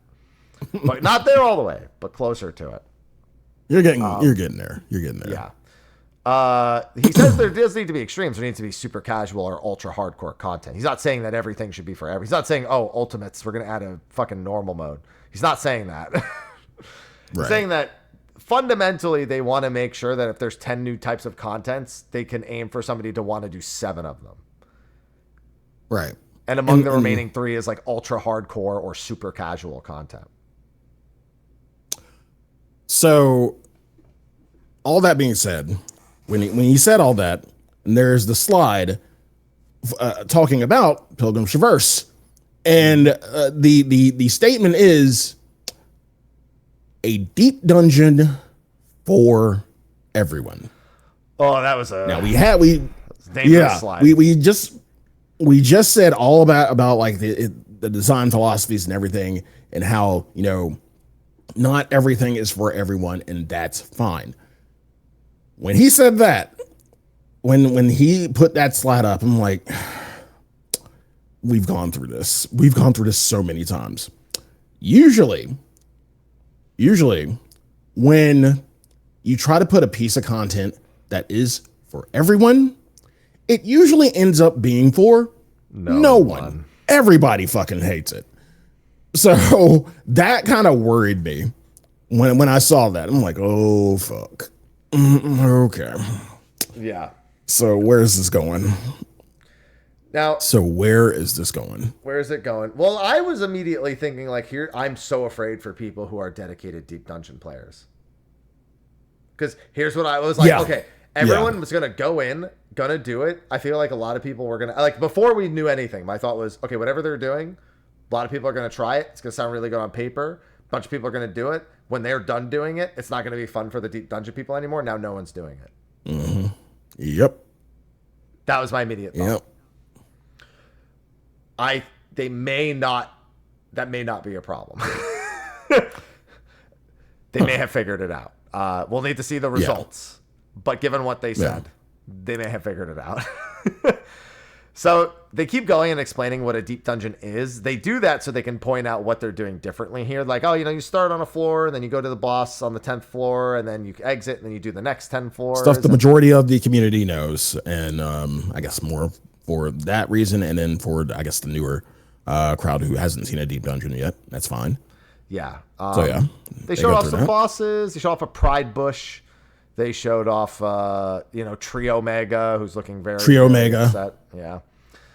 And they showed off the Dark Souls boss, a priest who hits the gym at least some days for Arm Day, at the very least. Sorry, go. Wait. Going back to before all that, they kind of, go over, the layout of floors and everything. And as far as the requirements, it still kind of pisses me off that it still requires 450 a POTD. I hate it. I literally soloed to 450 on a fresh character like today to see how it is, so I can make a video to help people with this because it's so stupid. I don't know It's the why. Dumbest thing. I have a theory. I came up with a theory today. Okay. For why they do it. Okay. So the common logic would be, well, Palace of the Dead 1 to 50 is your tutorial, effectively. Right. I don't think that's it. Well, 1 through 31. That's the story, essentially. No. Palace of the Dead's 1 to 50. Palace of the Dead has 200 floors. It's 1 to 50 and then 51 to 100 for the two stories. My theory is that when they made every deep dungeon after the first set of Palace of the Dead 1 to 50, so they used the code for Palace of the Dead 51 to 200. And because that code requires Palace of the Dead floor 50 to be completed, that requirement, they never removed it from the code, which I think, if that were true, would be very lazy. It's only a theory, but I find no other logical reason for that requirement to be there at all. It doesn't make any sense. Right. It's just such a barrier for entry that does not need to exist when Palace of the Dead... Okay, let me say this. If you go back and revitalize Palace of the Dead 1 to 50 in some way, I understand it more. But you haven't done that. There's now 3 extra deep dungeons. So there's no reason for that requirement to be there. Please stop. Please. And then after that, after seeing like all the bosses and everything, they kind of explain the Aetherpool gear, which is back. So the Aetherpool gear, the arm, stuff that you get within Pilgrim's Traverse or Deep Dungeon, and you level it by finding stuff through the chest and whatnot. And get to a certain, if you get it to a certain level, you can use this outside of Pilgrim's Traverse. And we did get a shot of the Pilgrim's Traverse Aetherpool arms. Best looking deep dungeon weapons by a fucking they look too churchy. They look too churchy. I don't like them. It's a church. Of course they look churchy. It's stained glass. I understand that, but they look too fucking churchy, and I don't like them. I don't like the painted glass kind of look on them. Like, I don't know. I want to slap a motherfucker with stained glass, man. All the Hit somebody with some stained glass shit. All the other ones, they just stripped all of the texture from it and made it glow. I was like, what the fuck are you doing? I mean, I felt like they could have did a little bit better than church. I really like these. Obviously, we still have to see the rest of them, but I'm a huge fan. And I'm also glad they actually designed weapons and didn't just strip them of all their features and then make them glow. Because I was okay with that the first time, but when every deep dungeon just did it with a different base model, I was like, well, I'm never using that. So yeah, I might use that bow. That bow's on fleek, son. Wow. What? Yeah, have fun, church. Of course, with this one, kind of like Heaven on High, the first 30 floors are the story, the initial quest for the Pilgrim's Traverse. After that, You are pretty much at the point where you are farming to get to the end. So normally, after floors 1 through 30, you could only go in with fixed parties. So floors 1 through 30, you could do with a match party. You could do like anything you fucking wanted to. After that, you had to go do a match party, no matter what. With Pilgrim's Traverse, either or, for all 100 floors. Yeah. I had such huge concerns when I initially saw this. Why? Bro, I would crash out so hard if I wiped at a matched party on 91 to 100. If it worked entirely like the old one, the crash out would be next fucking oh my god level. Here's the thing. Like, it's already been ingrained to my system for 31 through 100 that like I need a fixed party probably every time. Fuck, I'm just gonna do this with my community anyway. Again, like it's kind of like, I mean, I guess it's kind of like doing a daily. It's kind of like doing a daily. You get matched up with somebody and you don't know these people. So again, I have trust issues. So I'm probably just gonna do this with my fucking community anyway. So this is, have fun.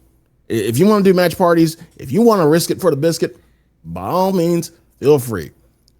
I'd rather just by all means, feel free. I'd just rather solo it.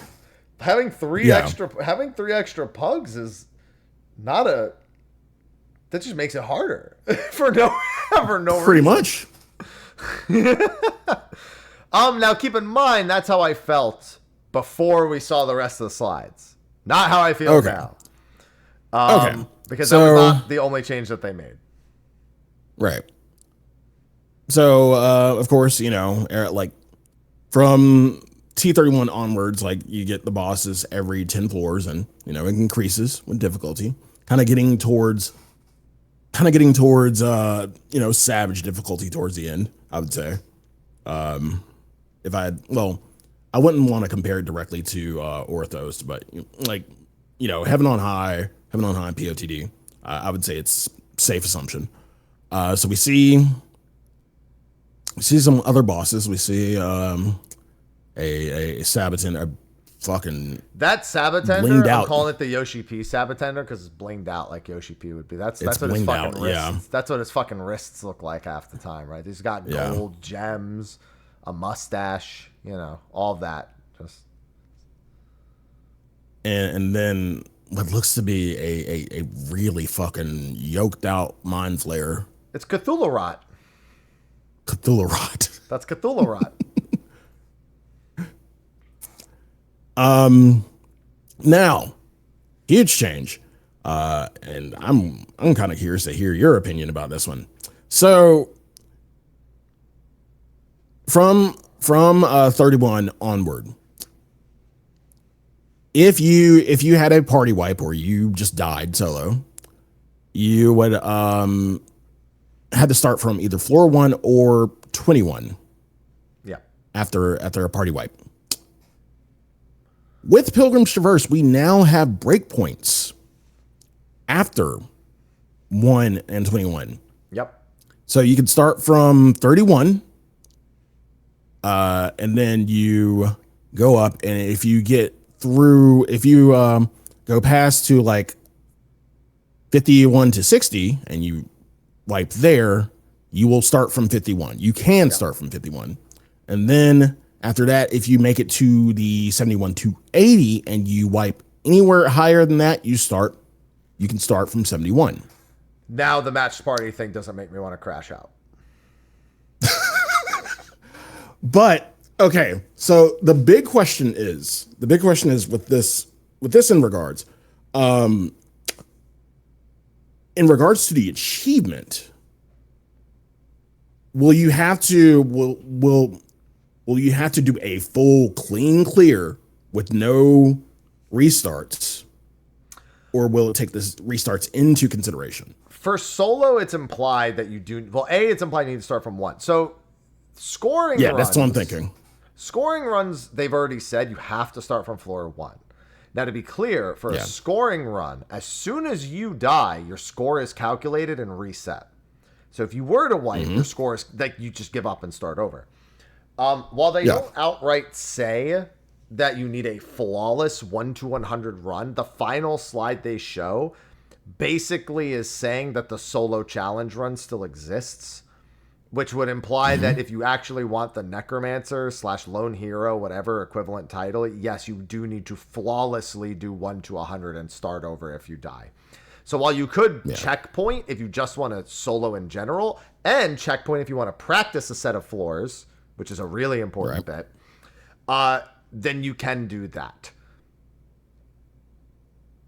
And also that would mean that stuff that's on the 100th floor, like, you know how there's usually like an item that you can then exchange, that, you know, you just need to get to 100 to do that. It doesn't matter how you get to 100. So that item is still going to be sought out. There's probably a mount from reaching it a certain number of times, etc., etc. But yeah, the only reason why we used to need to be clear to everyone, the only reason we needed restarts before is because if you wiped after floor 100, or, if there was a game over, a KO flagged on the save file, you could not continue above certain floors. Now, even if there is a KO, you can just go back to a checkpoint that's like 10, 20 floors back. Right. Now, I just see this as a good way to practice and get knowledge, usually for, I guess, the guide makers, usually for this, that like it takes a bit of time for them to get the knowledge. This, I mean, easy practice. You can kind of see what everything does, and, you know, because like the higher floors usually have a lot more stuff that can literally one shot you. So it's good to kind of get the practice on the higher floors and not have to go all the way back to floor and start from floor 31. Yeah, like if I wipe on 71 to 80 here, I'm not gonna immediately start over from 1 unless I've been like if I've been to like floor like 96, 97 to practice, and I really need to practice that, I'm going to want to practice that more and more. But if I wipe on like 76 and I've never been to the 71 to 80 floor set before, I'm just gonna go in again and try again. That's the big difference. And no, there was never a mount locked behind soloing to floor 100. It's only ever been a title. The mounts are just for getting to the final floor, or like they come from gold sacks and stuff like that. So, yeah. It's always just been the title. And the title only required flawless because you weren't allowed to do the whole thing unless you flawlessly did it. Yeah. It's implied that that there will be a flawless 1 to 100. So, yeah, as soon as I saw this, I was like, oh, never mind. The match party thing makes complete sense. Now there's no crash out. Now you have the same level of crash out as if you just don't get a good pug in like Savage PF. It's the same level of crash out at most. Yeah. So, what awaits you at the 99th floor? I'm guessing this is the 99th floor boss. The final verse. Yeah. And you pretty much unlock this at floor 99. Once you reach floor 99 for the first time, you unlock it. And you are able to, you know, challenge it freely as much as you want. Yeah. And this can be done with a party of between 1 and 4 people. And it may drop some valuable rewards as well. Yeah, we know there's rewards. Occurrences. We'll get to it later. Yeah. Yeah. So this is basically a practice instance for the floor 99 boss. It's the equivalent as if Excalibur from Orthos had a separate instance. We've done 1 to 4 people because it's the exact same boss as it is on floor 99. So it's effectively another means of being like, instead of climbing 29 floors to practice a boss again because you wiped on 71 plus, you could work your way back a little bit faster so that you could actually check it out and do it. But now you don't even have to do that. Once you've been to this boss, you can just exit, go into the final verse, and then practice it until you're confident that you can do it, and then go back into the deep dungeon and finish it up. So Yeah, I agree. As a hardcore raider, how do you feel about the pretty much all the accessibility they're adding on to this? Because again, the challenge was, like, with Heaven on High, with POTD, yada yada yada, you fail and you just go back and do all the work just to get back up there again and fail again and just keep doing it until you get at it. How are you feeling about the challenge / difficulty with the fact that there are so many more breakpoints, I guess, or fallbacks now versus in previous iterations of Deep Dungeon? So I think it's a little bit. It's hard to have this discussion without having to consider how this would function everywhere else in the game. So for literally a decade, people have asked if we could get the ability to practice bosses from their phase percentage. Like, oh, this phase begins at 60%. Oh, I just want to practice that phase. They don't want to have to pull and do the first 40% of a boss over and over again to do that. And I've always been against it there, because I feel like you need to prove you can do the whole fight in one go. And that when you just practice only one thing, you then start to slack in the other locations anyway. So I've always been against it there. It's also because those fights are, 8, 10, 12, up to ultimates being 20 minutes. So yeah, it didn't really make sense to me there. This is like 6 hours to get back to a prog point, to even see it, to then potentially get RNG fucked in the ass. This is the standard for Deep Dungeon that should be set going forward. There's absolutely, this should be this way. The time investment is very high for anybody who wants to do an actual full run of Deep Dungeon. Even if they just want to do a casual run with 1, 2, 3 friends, attempts or whatever, the time investment's really fucking high. This makes it so that the time investment for any given player can be done in smaller chunks. If you want to say, oh, let's just do 31 to 40, 31 to 50 right now, we'll worry about 51 to 70 another night. We wiped on 48. Well, we have enough time. Let's try to get up to 50 again, and then we'll worry about 51 another. It's not like I just lost 6 hours of prog, and now I need 6 hours to get back to it again. I think everything about it makes every other part of what Deep Dungeon was going to be or was before better. I don't think there's a single reasonable downside unless you're just unless you really enjoy gatekeeping the progress of players who aren't committed to doing the entire thing. And I know that same argument could be made about how I feel about raid fights in practice and practicing specific phases, like that's why I've never been a big fan of the what is it called? The sim. Never been a big fan of it. Oh yeah. Also just because it's janky as fuck and it aggravates me using it every single time. It makes me use it. I also don't enjoy going to the turn 4 arena and practicing mechanics there either. Like, I'm very much I just want to talk about it and then keep pulling the boss, like when we have a strategy kind of person. But that's just me. But everything about this makes every part. If you're someone who wants to go for a solo 1 to 100, you have no reason not to consider doing a climb, accepting wipes, but not starting over, going in, practicing the floors, getting good at them, understanding what the threats look like, what can actually happen, how things can go wrong, and then cooking and going back and doing the 1 to 100 solo. If you just want to play with friends and you want to make slow progress, you can do that. If you just want a matched part of your way up to the top just to try something a little bit different, a little bit harder, you can do that now, and you'll get checkpoints along the way, and you may eventually be able to work towards the higher floors. I think literally every part of it has a benefit, and I don't see an actual tangible downside. So it's a win across the board. It might even just make if you want to match part of your way all the way up to 100 while leveling a job, I think that could be torture.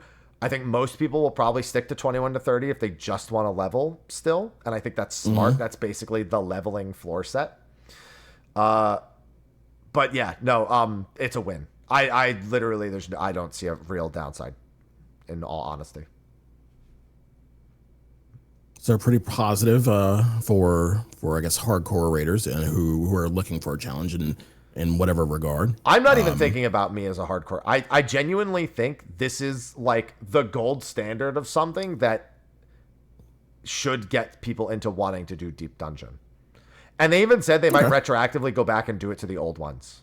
Yeah, I saw that too, and I feel like that'd be better. But I mean, that would get a lot more people clears on, I guess, POTD and Heaven on High, who had done the content at its inception, but never really went back to it because other shit came out, myself included, and I still haven't finished Heaven on High. Hell, I still haven't even gotten the Palace of the Dead achievement yet. So I would hope they do that, honestly. Yeah. No, I genuinely don't see any downside to doing that. And honestly, it's funny because this is almost exactly a discussion we had on State of the Realm about a completely different type of content. When we did our Fork Tower episode, we discussed why don't they just checkpoint you and -1 life. If they're going to give you 3 lives, they might as well let you use it. And I was like, I don't see any reason why that doesn't make sense to do. Even if you're hardcore and you like the challenge of it, having 2 extra, everyone dying with 3 lives and then having 2 lives but getting ejected just doesn't make any sense. All it does is make it more daunting for players who are that afraid of dying to screw up and die. And I still want them to go back to Fork Tower Blood and make that a change. Add a checkpoint after each trash pull, after each boss, that if you do wipe after that, you just go -1 life and then can still pull the boss again. I'm still so in favor of that change. Okay. Yeah. I mean, we'll have, and I'll also say this, for Fork Tower Magic, while we are seemingly going to have a normal mode, I still think they should do that for the Savage. That's completely fair. Yeah. I just think we need those. Final Fantasy XIV, Raiders have been saying it for a long time. The gap that you need to close to go from not doing raid to doing raid is too steep. And I think even though this doesn't clear the gap for that same gap kind of exists for Fork Tower and exists for a lot of content where it's going from not doing it to doing it is a chasm, or it feels like one. If you add these little like markers that tell people it's kind of okay to go as you please, or like get them in. And the chemist cheese is not interesting. Yeah, the chemist cheese is not a fun or interesting way of doing that, where you have the one chemist die with a res so they can. There's no reason for it to be that way. Just add a checkpoint, -1 life for everyone. And if you do get rezzed in the middle of a fight, then minus an extra life. Like, yeah, you could get ejected earlier that way. Honestly, I wouldn't even be against foregoing the overall lives and just giving you 3 wipes. Like, you can res as many times as you want in the fight, but just giving you... I'd be okay with that, in all honesty. If they really want some sort of limitation on the amount of times you can do pulls, I'd be fine with that too. And I think this is literally that same idea, but in Deep Dungeons, formatted to Deep Dungeon. Right. It's so weird how close to it actually is.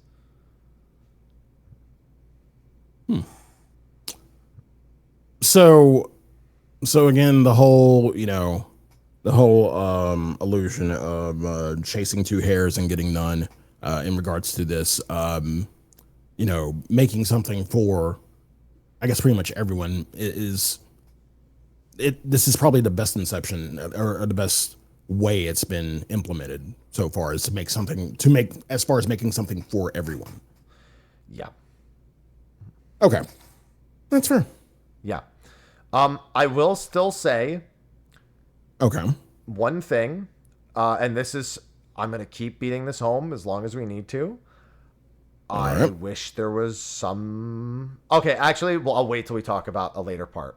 It'll make more sense when we get to the later part. I also really like that they added a challenge log objective to each set of floors. Yeah, that was good, and that was where I was going next. So, yeah, like each specific set of floors have certain rewards.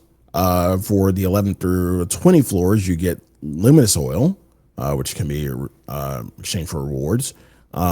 In 21 through 30, you get pieces of the Blessed Horde, not the Accursed. The Accursed is still there. The Accursed Horde is still there, but these are the pieces of the Blessed Horde. And then 41 through 50, more luminous oil. 61 through 70, more pieces of the Blessed Horde.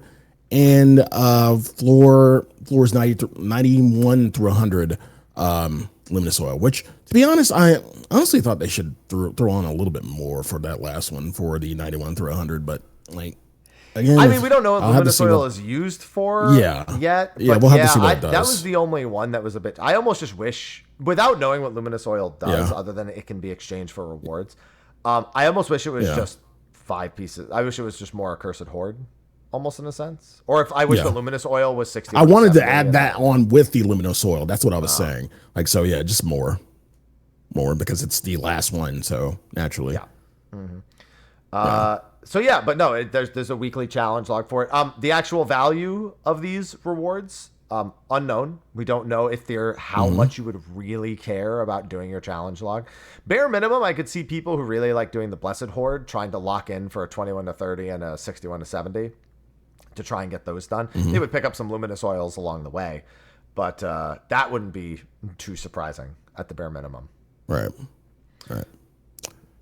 And so, right after that, we'll kind of get back to something related to Pilgrim's Traverse in a few.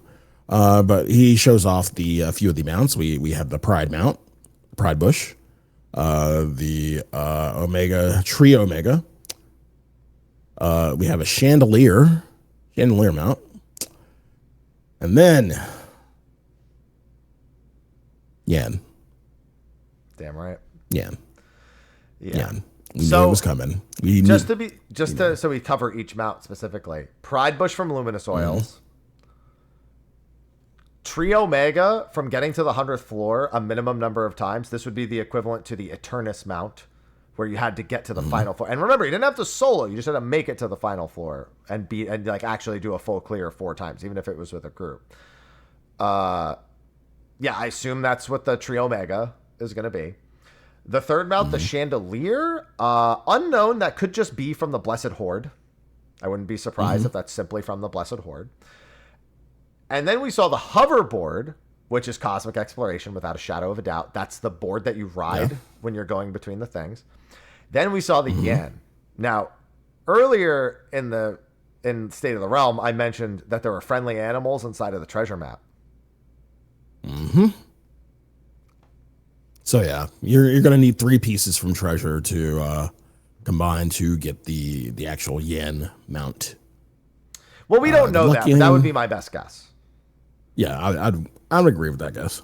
Yeah, that's what I would think. I mean, it could be Fox Hollows. It could be mount tokens from like Gathering or something else. It could be something else. I'm just going to say there's no reason to say, yes, it is that. I just think that's most likely.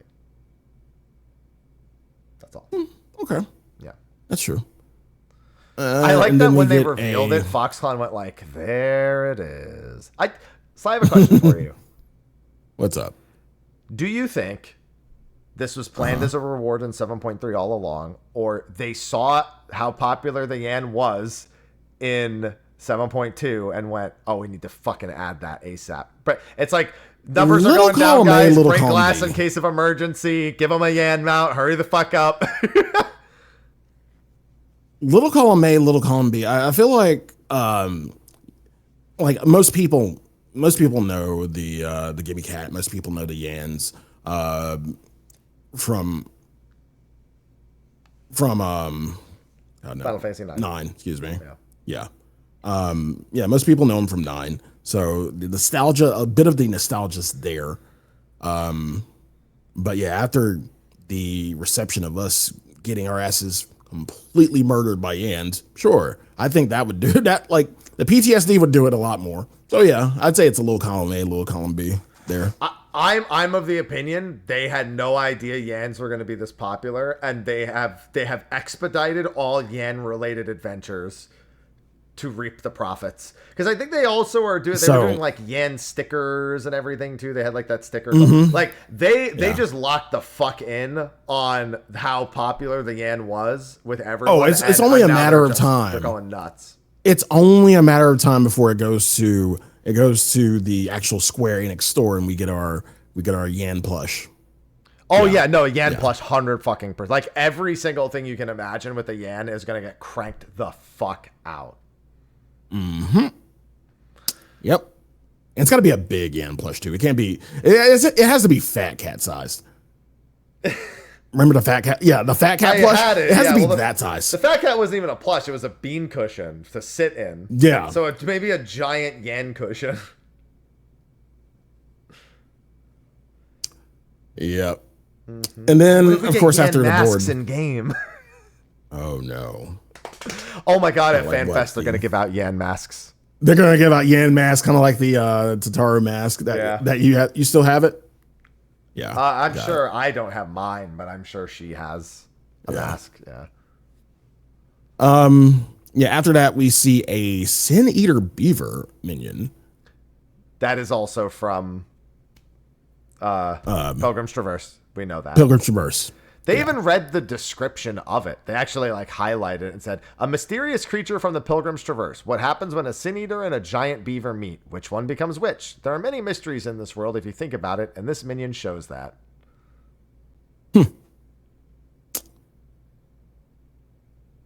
But going a little bit more deeper from Pilgrim's Traverse, we had the final verse, but there's another version of the final verse Quantum. Man, they said Quantum. I'm like, just fucking call it Savage. Why would you come up with another name?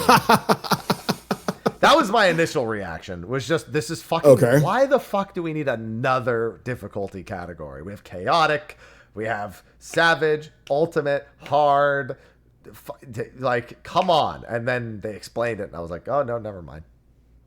Yeah. So what happens with the final verse Quantum is the quest that you get from reaching floor 100, you get something called offerings. Mm-hmm. And there are 5 different types of offerings. Now, one thing I did really kind of like about this is that the offerings are not used unless it's a successful run. So even if you wipe, you still keep the offerings. You can go back and challenge whatever you wanted to challenge. This is a 4-member fight, 4-party fight. Mm-hmm. This cannot be soloed. That's what I'm naturally assuming, but someone will eventually try later on down the line. You need at least 15 offerings to do Quantum. Yeah. But you can offer as many as 40. Yeah. And another good thing about this, you can find more offerings through the Accursed Horde. And these things can be sold, baby. Sly, I saw that, and my brain immediately... So, do you know about one of the worst achievements in Final Fantasy XIV? What's that? 20,000 Accursed Hordes. 20 fucking thousand. Do you know what the strategy is for obtaining 20,000 Accursed Hordes? Fucking bang your head against Deep Dungeon? No. What you do is you go into a set of 10 floors with an intuition in your inventory, pop the intuition. Mm-hmm. If there is an Accursed Horde on that floor, you find it and then leave. If there isn't one, you leave immediately. Now, keep in mind, for that strategy, you don't get to keep the horde. You're simply revealing it to count for the achievement. So my brain immediately went to that, not fully think. Yeah, because the Accursed Horde, the achievement itself doesn't require you to actually exit. It only requires you to uncover. This is it's gonna be funny because you can't really do that here because you need to bring the Accursed Horde out with you in order to actually get the offering. So yep. It's going to be interesting seeing how many people try to overlap that 20,000 Horde achievement while actually maybe making a little bit of gil. Because intuition runs are going to be wild.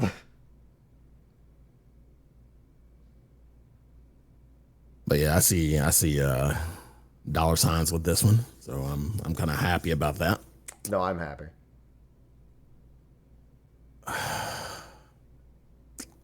Either way. Again, there are 5 types of offerings. There are Sacramental spirits, spices, grain, light, and lilies.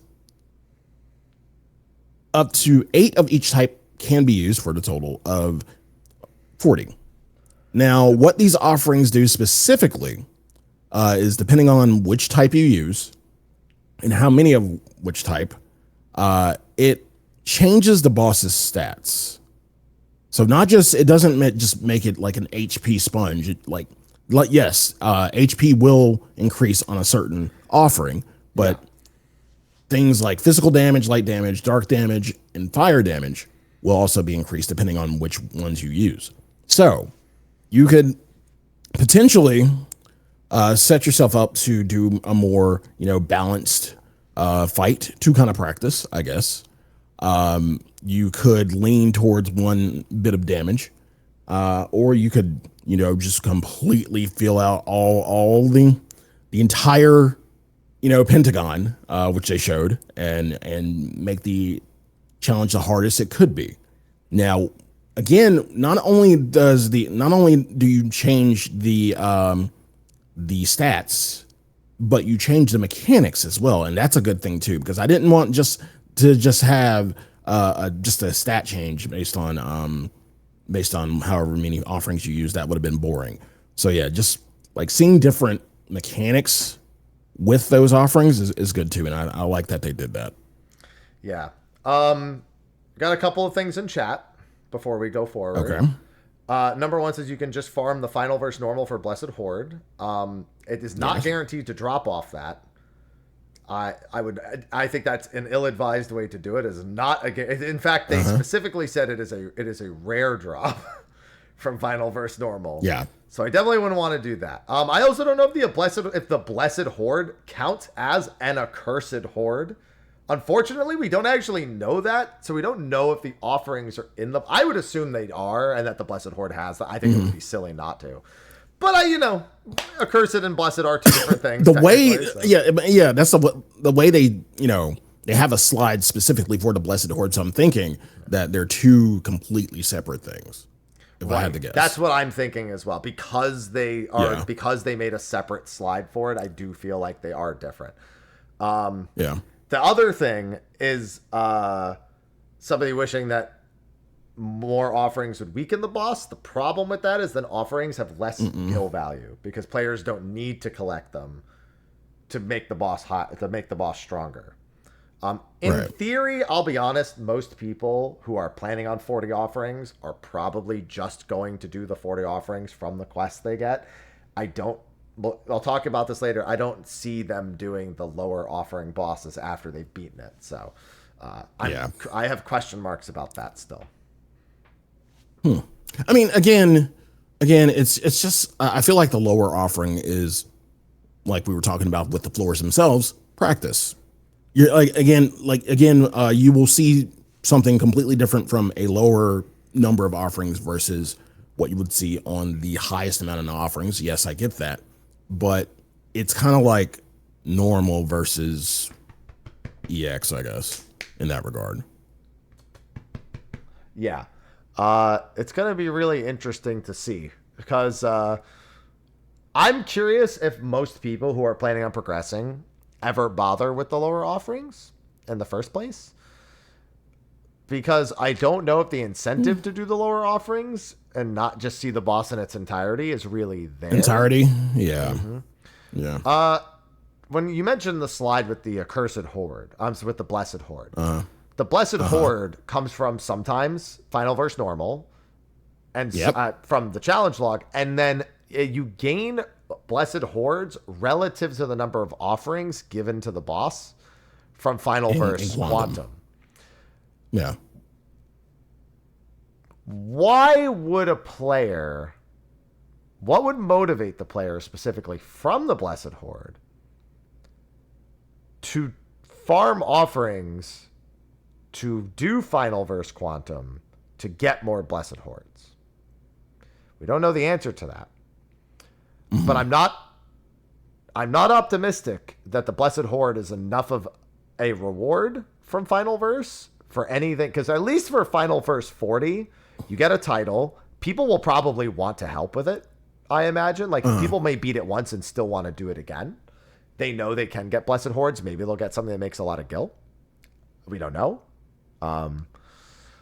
That's the question I have is the reward for doing anything that isn't 40 offerings. Is it sufficient enough for people to really want to engage with it?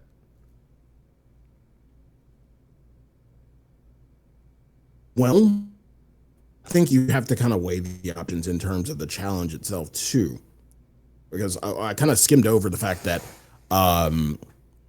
he did say, Yoshi P said, with 40 offerings, this is more difficult than a fourth floor savage fight.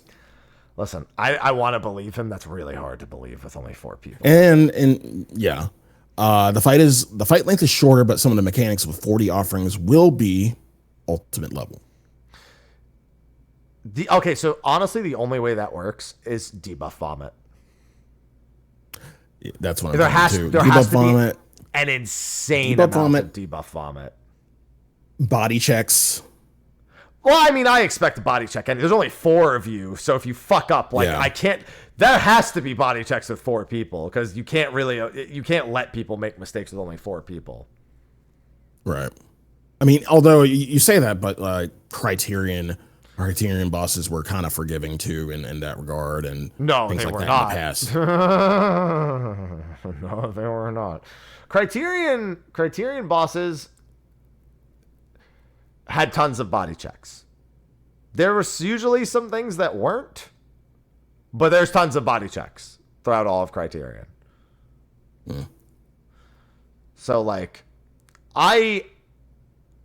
this is a statement I won't believe outright. Okay. Only because with 4 people, there's so much less you can do. Unless, again, you are really debuff vomiting hard.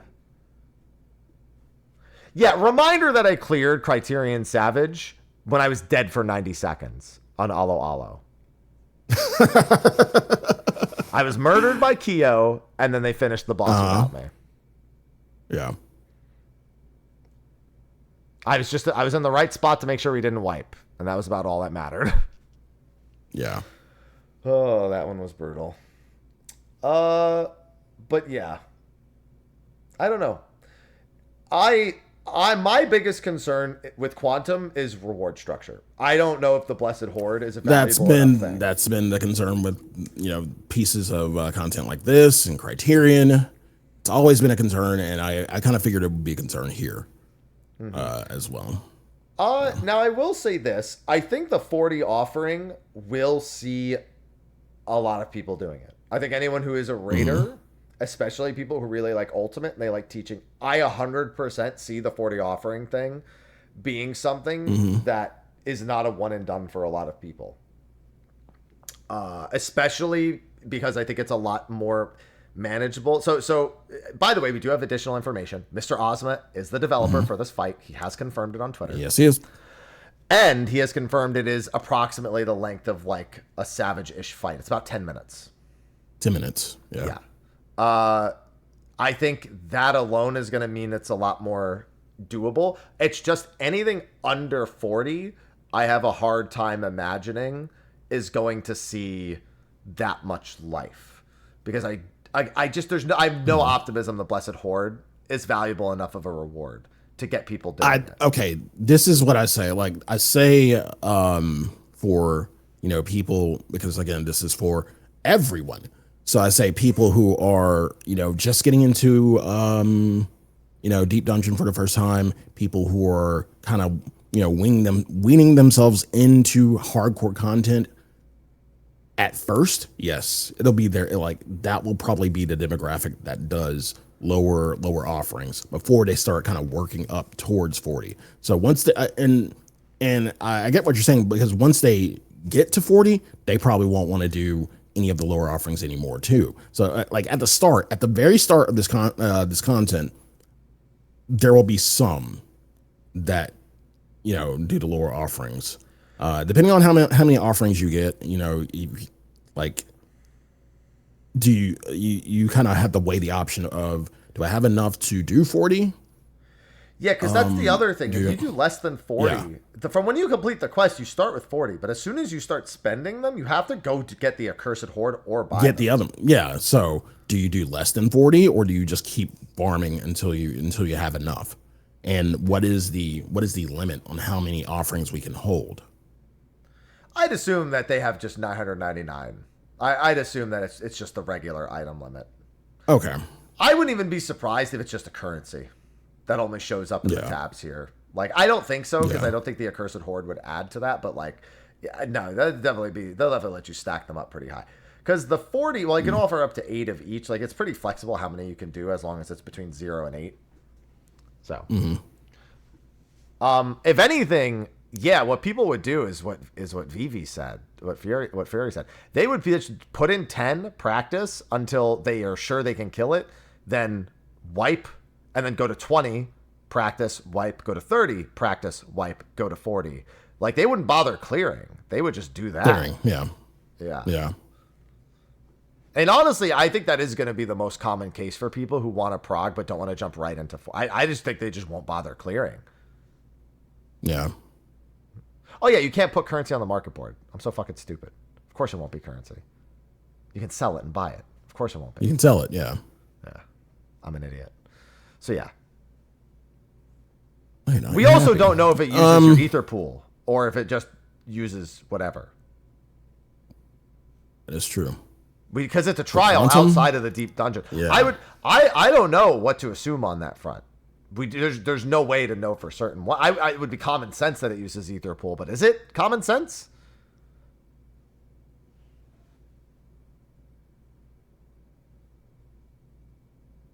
And I'm thinking if they're like, even if it's not like what I level what it synced down to, or sync,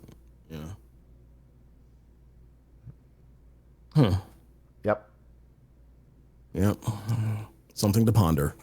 It is something to ponder indeed. Well, they said open the chest. We don't know. We just know in order to receive loot, the offerings will be. Yeah. For all we know, Accursed Hordes could fall right into your inventory without opening a chest. We don't know that. All we know is that in order to obtain loot, that the offerings are only obtained when you obtain loot.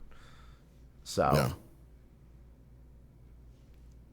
we don't know if you could kill the fight and then choose not to open the chest and not to use offerings.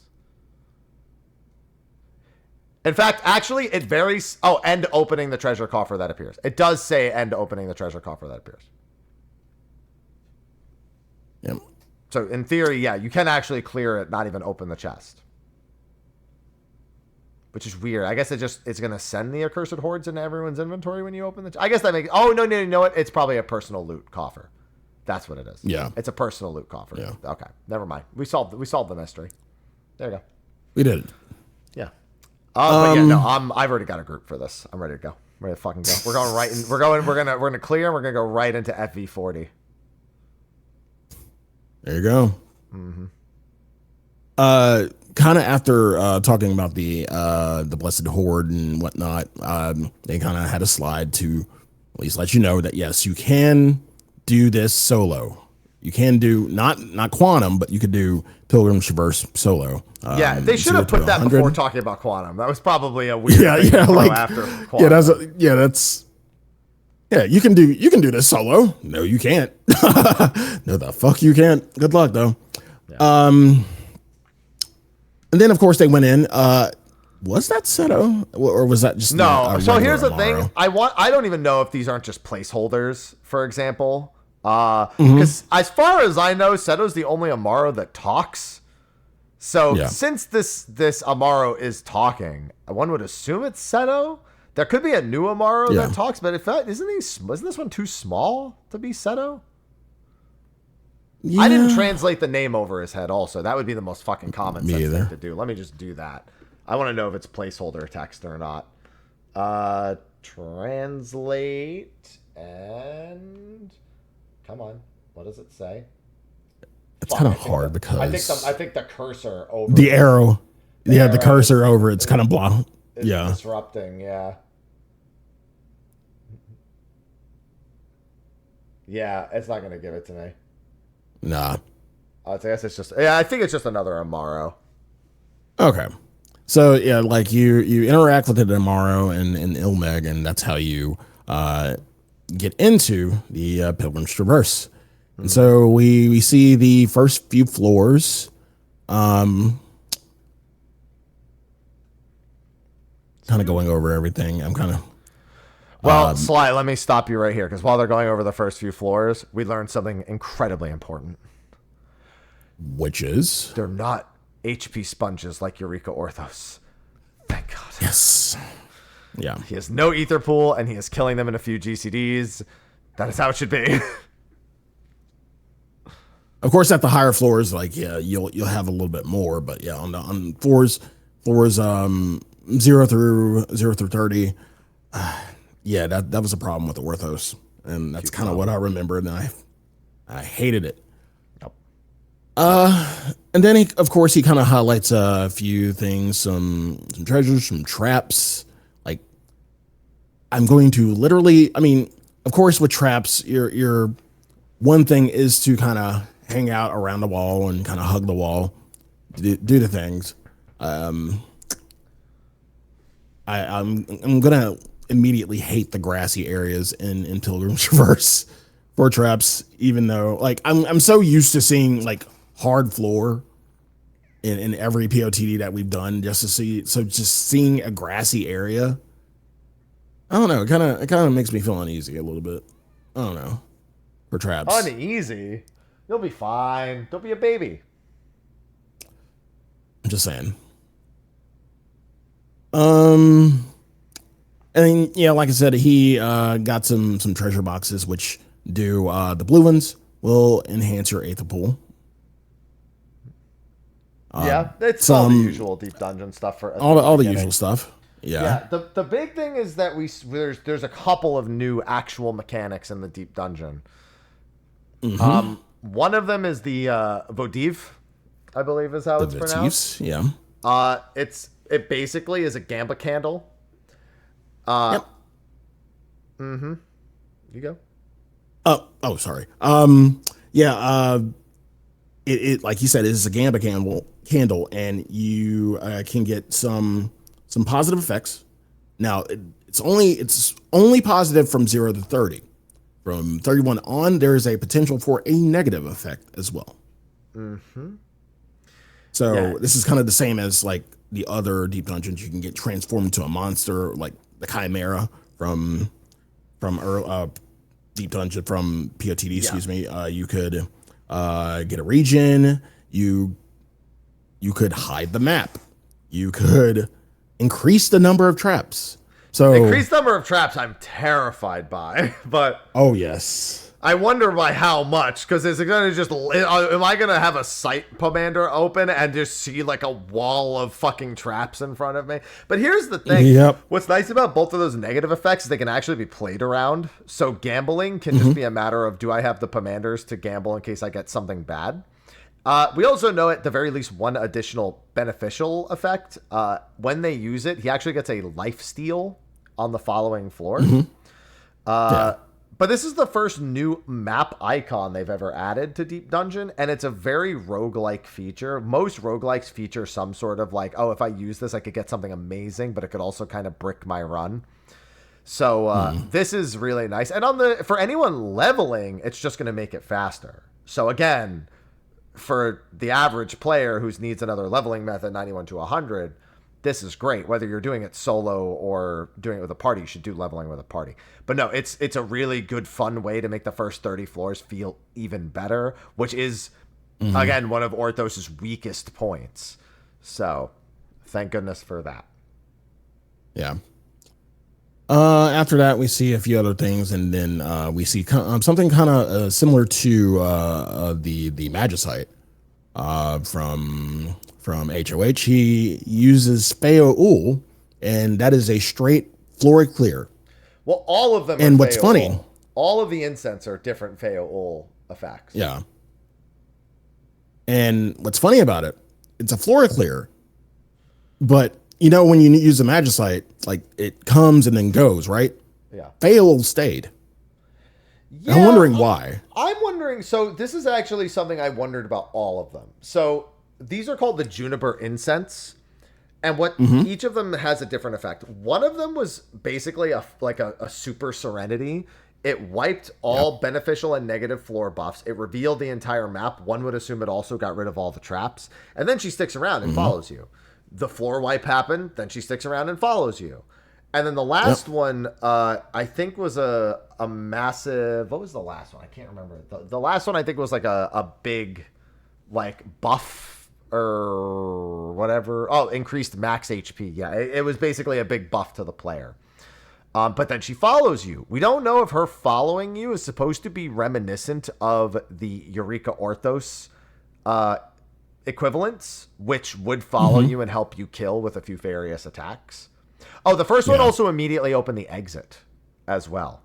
So yeah, no, those they're all a little different. There's one that's of course like the Magicite, and then the other two are a little bit closer to the Eureka Orthos, but they all have very different effects. I just want to know, is she following you because she's going to help you with something? Or is she following you because she just wants to spend time with her little branch?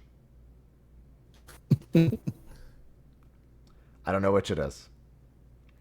Yeah. But no, I thought it was cool. That was fine. We need more information, but that's a good one. And then... And then, we just, they go over... Oh, we're getting a glam. A lot of people were confused by this glam. They're like, why is this glam in here? You know what that glam is, right, Sly? Ankthong. That's Ankthong. Yep. That's the frog's glam from Don Meg, the last boss of Don Meg. Yeah. Good place to put it, actually. Really good place to put it. And a nice glam to boot. Yeah. Solid motivation. Now, what's interesting is that comes from illumed ether pool glass fragments. And then we see the Pride Bush and a Feo Ol Minion from the Accursed Horde. From the Accursed Horde. What the fuck are the luminous oils used for?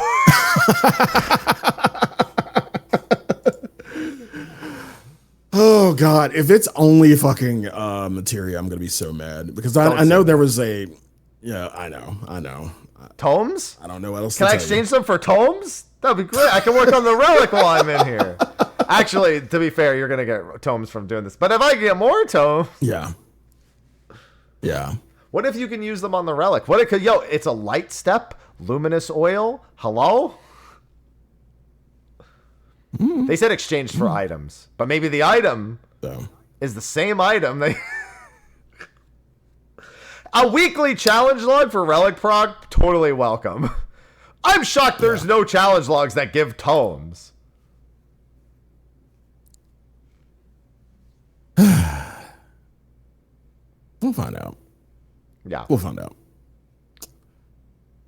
And that's pretty much it for Pilgrim's Traverse. Again, they went into major detail about it, which we're so glad for. Next up were some system updates. They start out with some blacklist improvements. Great. Yeah, they made a post on the lodestone separately about there is a warning there. They are going to reset like the mute list again and do a couple of other things like remove notes for anyone you have. So that was a PSA for some changes they're going to be making. Yeah. Next up, Phoenix Down changes. This is the surprise. Every patch we get that one surprise quality of life that comes up out of nowhere. This was it. Yeah, you haven't thought about it, and God fucking knows how long. But then it finally pops up. You're like, oh yeah, oh yeah. We have Phoenix Downs. Last time we could use Phoenix Downs was what, Boss Jet, I want to say. I mean, you can use them anywhere. You just won't. Why the fuck would you have a Phoenix Down on you in the first place? Because the game gave you one in the beginning in ARR, and you just kind of held on to it or put it in one of your retainers, and it's still been there. I used it in Orthos when we were doing our 4-player climb. That's right. Yeah, that's right. You could use it in Orthos. So Phoenix Downs can now be used in combat in the following duties: Deep Dungeon, Instance Dungeons, Treasure Dungeons, Guild Test, Trials, 4-player only. So I'm guessing what they mean by that is MSQ stuff. Sly, you know it's a 4-player trial? Final verse. Huh. Yep. And variant dungeons. Huh. Okay. Obviously not Criterion because they have res restrictions there. They have that action. That's limited. Yeah. So not there. This So I you'll be honestly able to I had buy- given up on this ever happening, to be completely fair. So I was very surprised when they put this slide up. So you'll be able to buy them from vendors. You will be able to hold a max of 999 or stacks of 999, and they will have a 360-second cooldown upon use. Yeah, 6-minute cooldown. I had given up on this, so I had it just didn't even come to mind. But I have had a lot of instances as of late, especially since Dawn Trail began, actually, where a healer just fucking dies to the first mechanic on a dungeon boss, and I'm like, please let this tank just be healing enough. Just please give me some, dude. Sky Deep Cenote's final boss. The number of like early Dawn Trail nightmare stories I have from that fucking boss, man. Jesus Christ, my dude. This is a big win for a lot of reasons. Okay.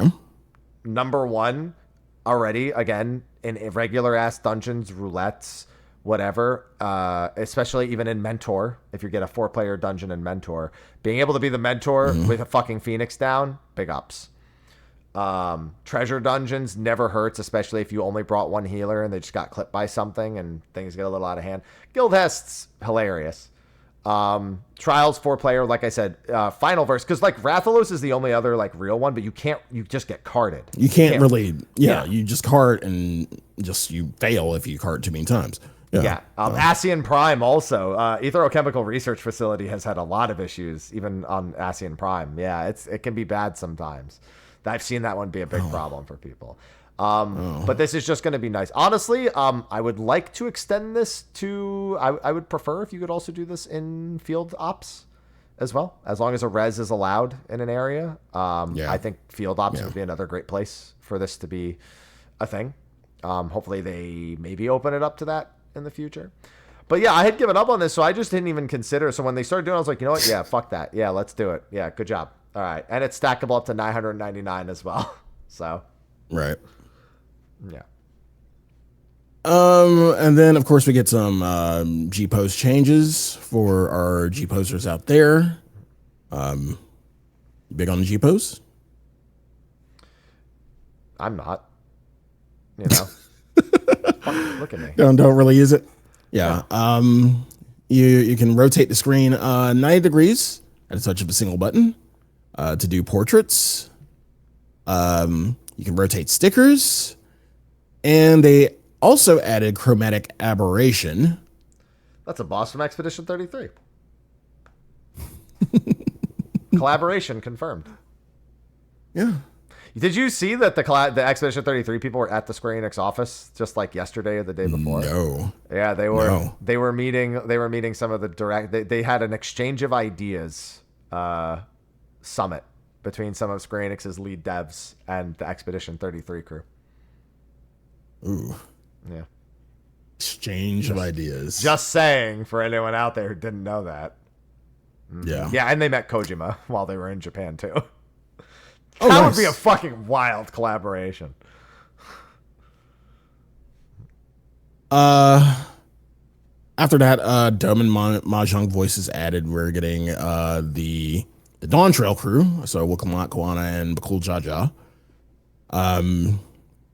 After that, something in regards to the graphics itself, character display range increased. Yeah, this just means that, like, have you ever been flying over an area, but you're not flying close enough to the ground, so nothing loads? Yeah. It effectively is really only useful for that because it doesn't allow you to see more things than the limit. It just allows you to see the limit from further away. So they show like, oh, this is with it off, and this is with it set to wide, and this is with it set to maximum, and they have the same character limitation the entire time. They can just see things further away. Hunts aren't really going to change because you're probably not going to load A ranks before getting any. So S ranks already prioritize rendering, so you can already see them from the entire map away. You can be literally on the other side of the map and see them. A ranks, on the other hand, won't benefit from this because you still have to load all the other players. So in reality, this doesn't really change those scenarios. It just makes it so that when you're flying over the world, it seems a little bit more alive. When you're exploring the world, it seems a little bit more alive, because you can actually see things from further away and not when you get kind of super close to them. Yeah. And then last thing for the before QVC was chat bubble. Chat bubbles. Mm-hmm. You excited for chat bubbles, Apps? No. It's off by default, and it's going to stay that way. Oh, even with the myriad color settings that you could do with chat bubbles. Yeah, that and really matters to me. We all know how much I fucking love colors. Huge color fan. Oh all the God. colors. That's why I call it Warden all of the 7 colors. Hues. Oh, and yeah, and this was requested for a long time, but it's coming. Oh yeah, there's plenty of people who are going to use it. I'm just not one of them. Go nuts, have fun. Just isn't for me. Good luck, old and Limsa. And that was pretty much it. We got the QVC. Yeah, of you're course. even going to talk about how chat bubbles don't work in combat. I thought you were going to at least ask me about that. No. Because that's like, here's the thing, World of Warcraft, their DBM uses chat bubbles over people's heads to like auto call out mechanics. I think that's actually why they're not allowing it. It's because they've seen that and they just don't want that. Yeah. So, I wouldn't have liked it.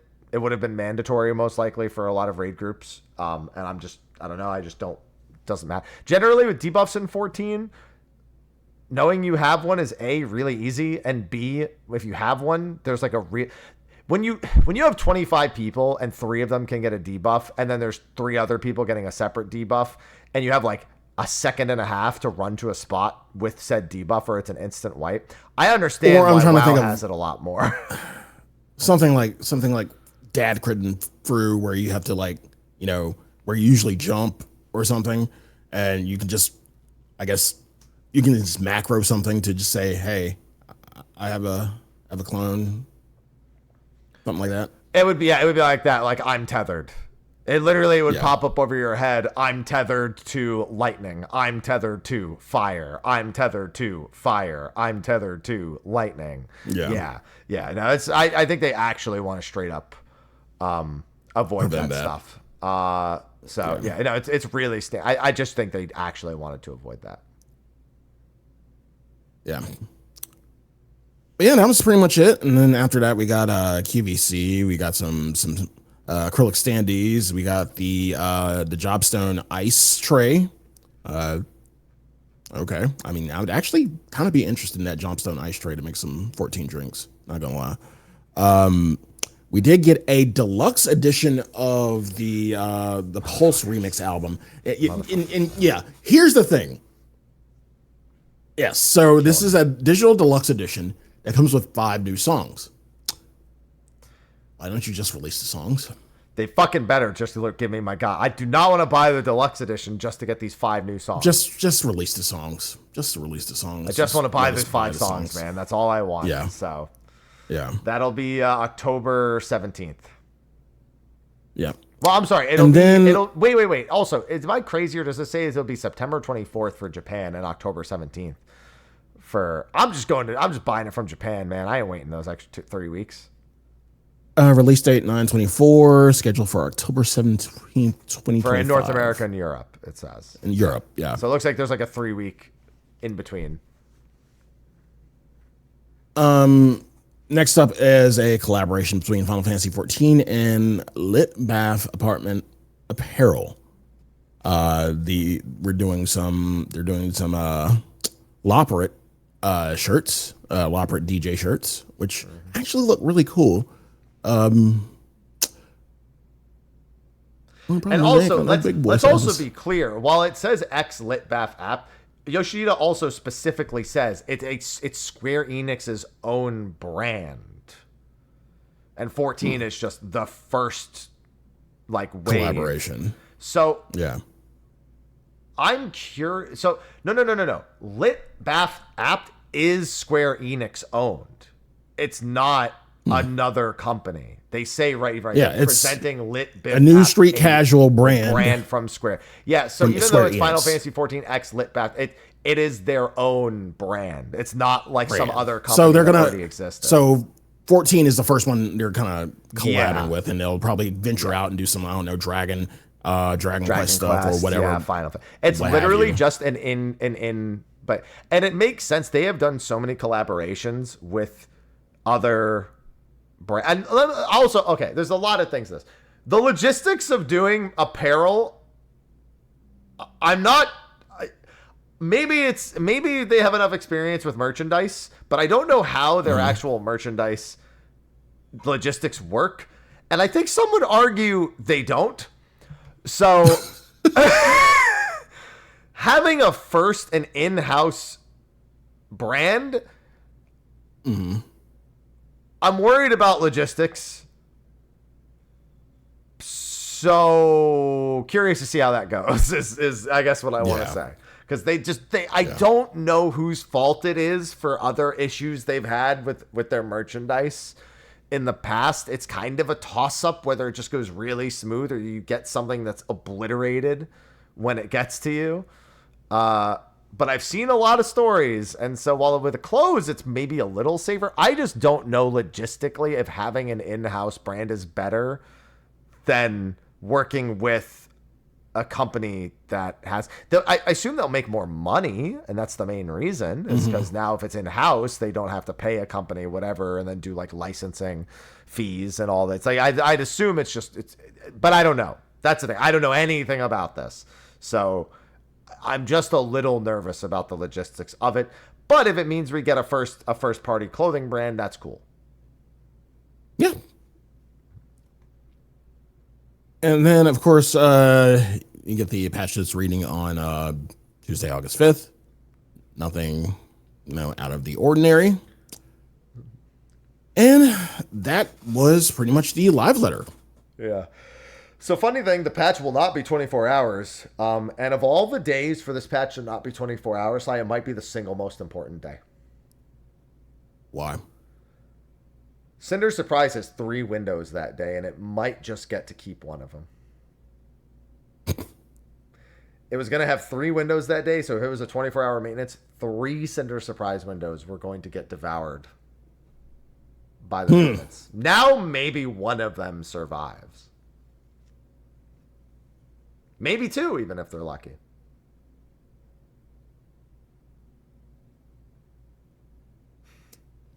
Big fishing been treating you well, man? I've got like 100 something fish. It's been okay. I haven't done it in all this week. I've been doing Guild Wars 2 and I was doing Deep Dungeon today, and I've been doing a mix of things. So it's going all right. I got Warden of the Seven Hues. I figured I can't see color. Let me get this one out of the way. I wouldn't even be around for that, but it's still painful knowing that Cinder Surprise was going to have 3 windows. And I think Cinder Surprise is gone for a month after that. It's like almost a full month before the next Cinder Surprise window, I think. While it's on my mind, one thing in regard to the live letter, TARDIS housing was mentioned. Yep. It is not ready, so I think it's pretty safe to say that they're not going to do it in an off 0.3 patch. They really should. I think they really should. They should, but if they're not saying anything about it, they're probably going to wait till 0.4.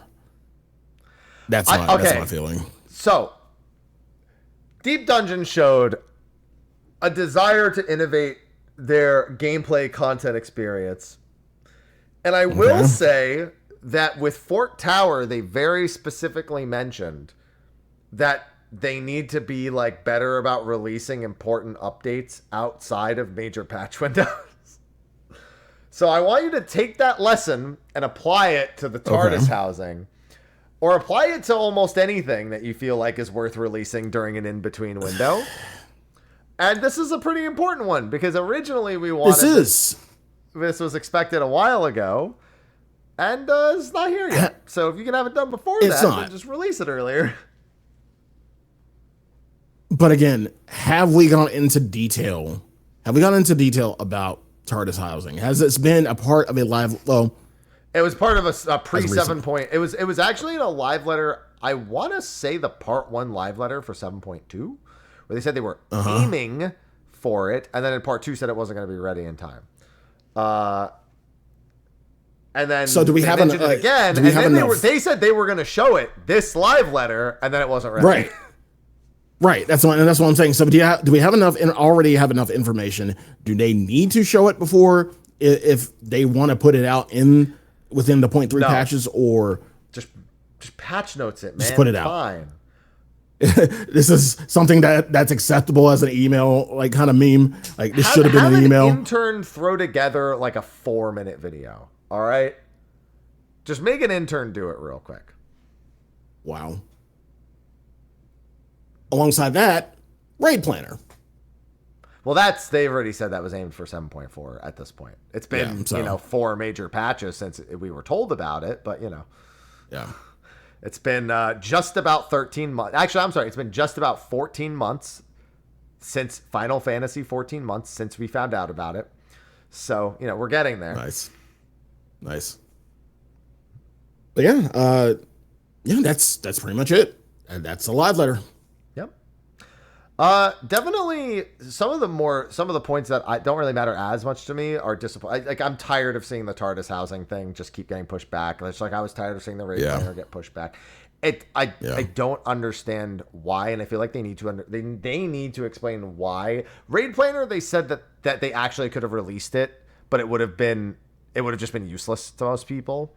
I just want to know how it took that long to get to that point, and it's kind of the same with the TARDIS housing. Why isn't it ready? I want to hear the explanation why. Just telling me it's not ready is not good enough.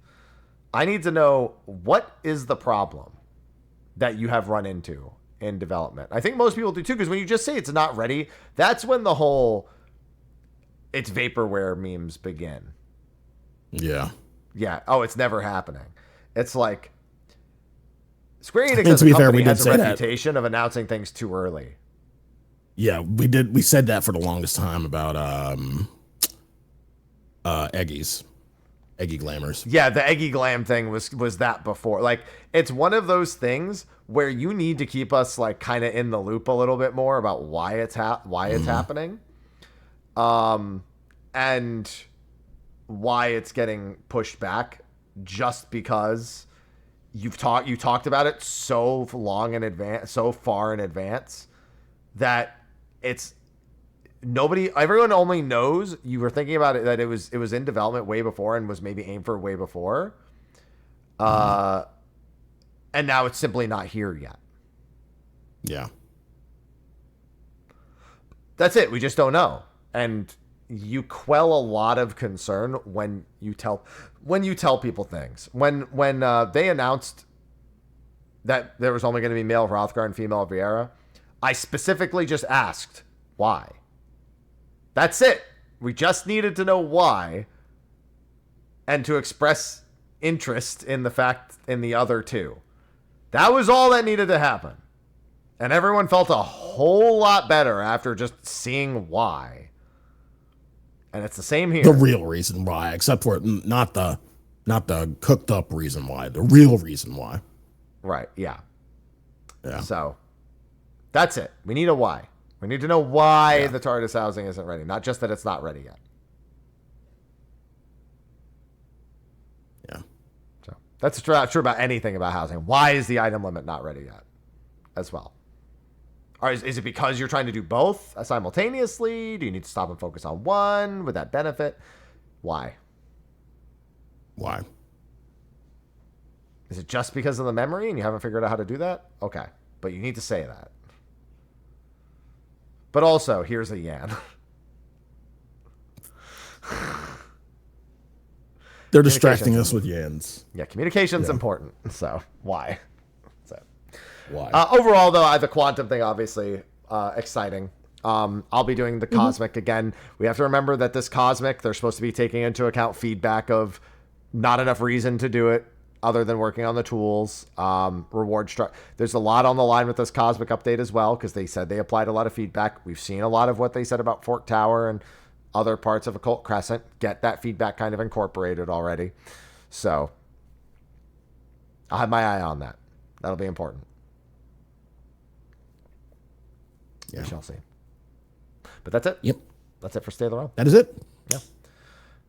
So Sly, we will not have State of the Realm next week because I will be in the Caribbean. On vacation. Yeah, you'll be in the islands. I'll be getting a tan. I got a pretty decent tan when we were at the beach for like a weekend. So now in the Caribbean for basically a week is I'm going to come back looking much darker.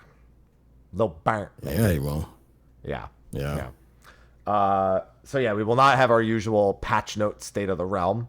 I may bring my laptop and record a patch note video, but we are not doing. Oh State my of the Realm God! on Enjoy your server. fucking vacation. I will enjoy most of my vacation. I may do it, dude. It would be wild if we did State of the Realm and I was on the beach, right? That'd be crazy. Just think about the memes, though. You can hold State of the Realm with somebody else if you want. You can invite Garrett and Kyle on. No. I'll send you all the things. You can do a show. You've done a show without me. You've officially been on more State of the Realms. You've done 2 or 3 shows I've done without one me. show without you. Yeah. So no. Just think about beach State of the Realm now. I'll give it some thought. I mean, you don't have to give it thought. I'm going to be the one telling you if it's happening or not. And I'm telling you, it's 99% chance not happening. It's only funny to think about.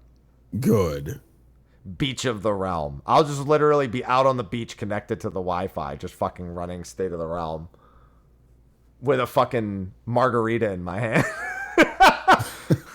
Oh, I'll be turned. Don't get me wrong. I'm not just showing of course up you will. sober. Of course you will. Come on now. I'm from Costa del Sol. Here I would only. You gotta get one of those. You gotta get one of those girls to like fan you with the leaf too. Yeah, well, I'm not in fucking Hawaii. I'm in the Caribbean, but I understand the sentiment. And then you can wear like a straw hat and like a fucking dad beach shirt. I still have my dad shirt, the purple dad shirt, the Southern Seas. There you go. Yeah, you get your Southern Seas shirt, and I'm actually on the beach. It'd be pretty funny. It's not happening though. Yeah. Like 99% chance No, it's not happening. But it's really funny to think about. That's the fun part. All right. Yeah. Well, with that, let's start signing off because I'm hungry, my cats are hungry, and I think they're gonna kill me. I'm hungry. I think they're gonna win in this hunger war right here. Oh boy. So thanks everyone for tuning in. Sly, why don't you do your little outro for Stero? Yes, you can find me at twitch.tv/Sly, aka Gray Fox. You can find me on Twitter at Sly, aka Gray Fox.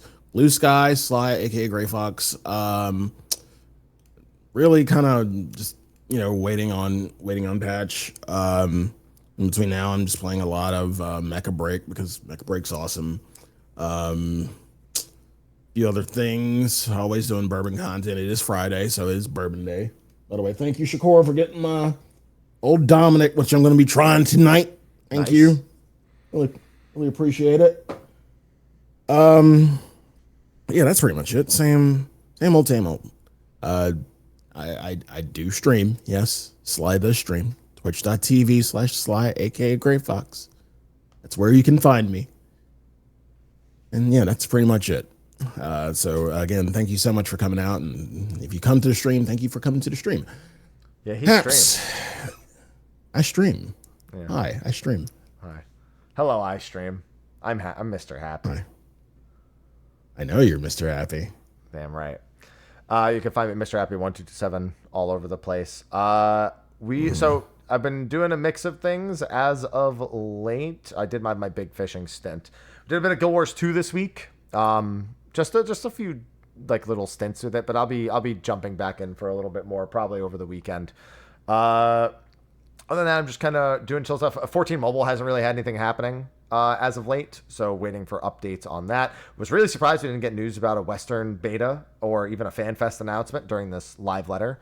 I figured one of the two, at the very least, was not really shocked. Probable, not really, but not really shocked. Not guaranteed. If we don't get a FanFest one after the next live, like during the next live letter, then I'll start being concerned.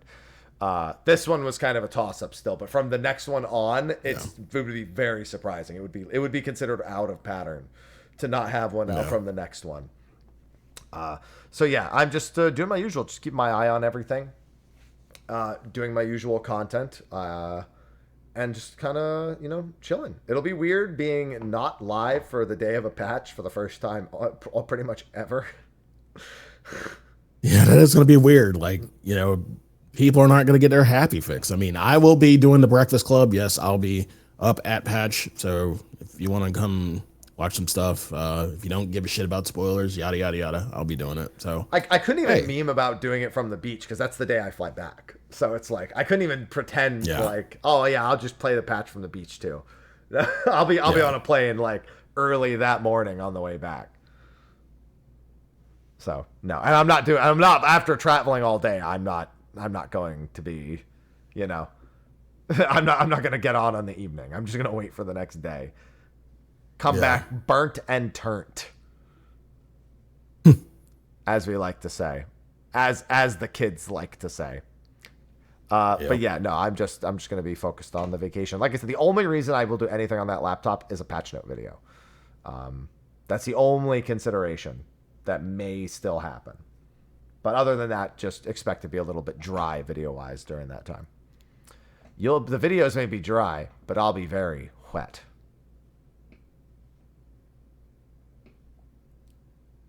Thanks everyone for tuning in. He's in rare form. Sponsors on Patreon. He's in rare form. Thanks. I prefer medium rare, but everyone has their thing. Oh, boy. Thank you. Listen, Thank you, everyone. These Thanks puns, that pun was pretty well done. You got to admit. All right, Thank you to the patrons. Thank you so much. Thanks to Still Series. And thank you all in chat for watching. And thank you for future YubTub people for watching as well. Yeah. And with that, Stake of the Realm has come to an end. So we will see you next time, which will be after the patch, 2 weeks. We will be doing the patch review because I will still have had a few days for that. So we will do that on 2 weeks from today. So thanks everyone for hanging out, and we will see you next time. Until then, I bid you adieu. Bye-bye. Take care. See you soon.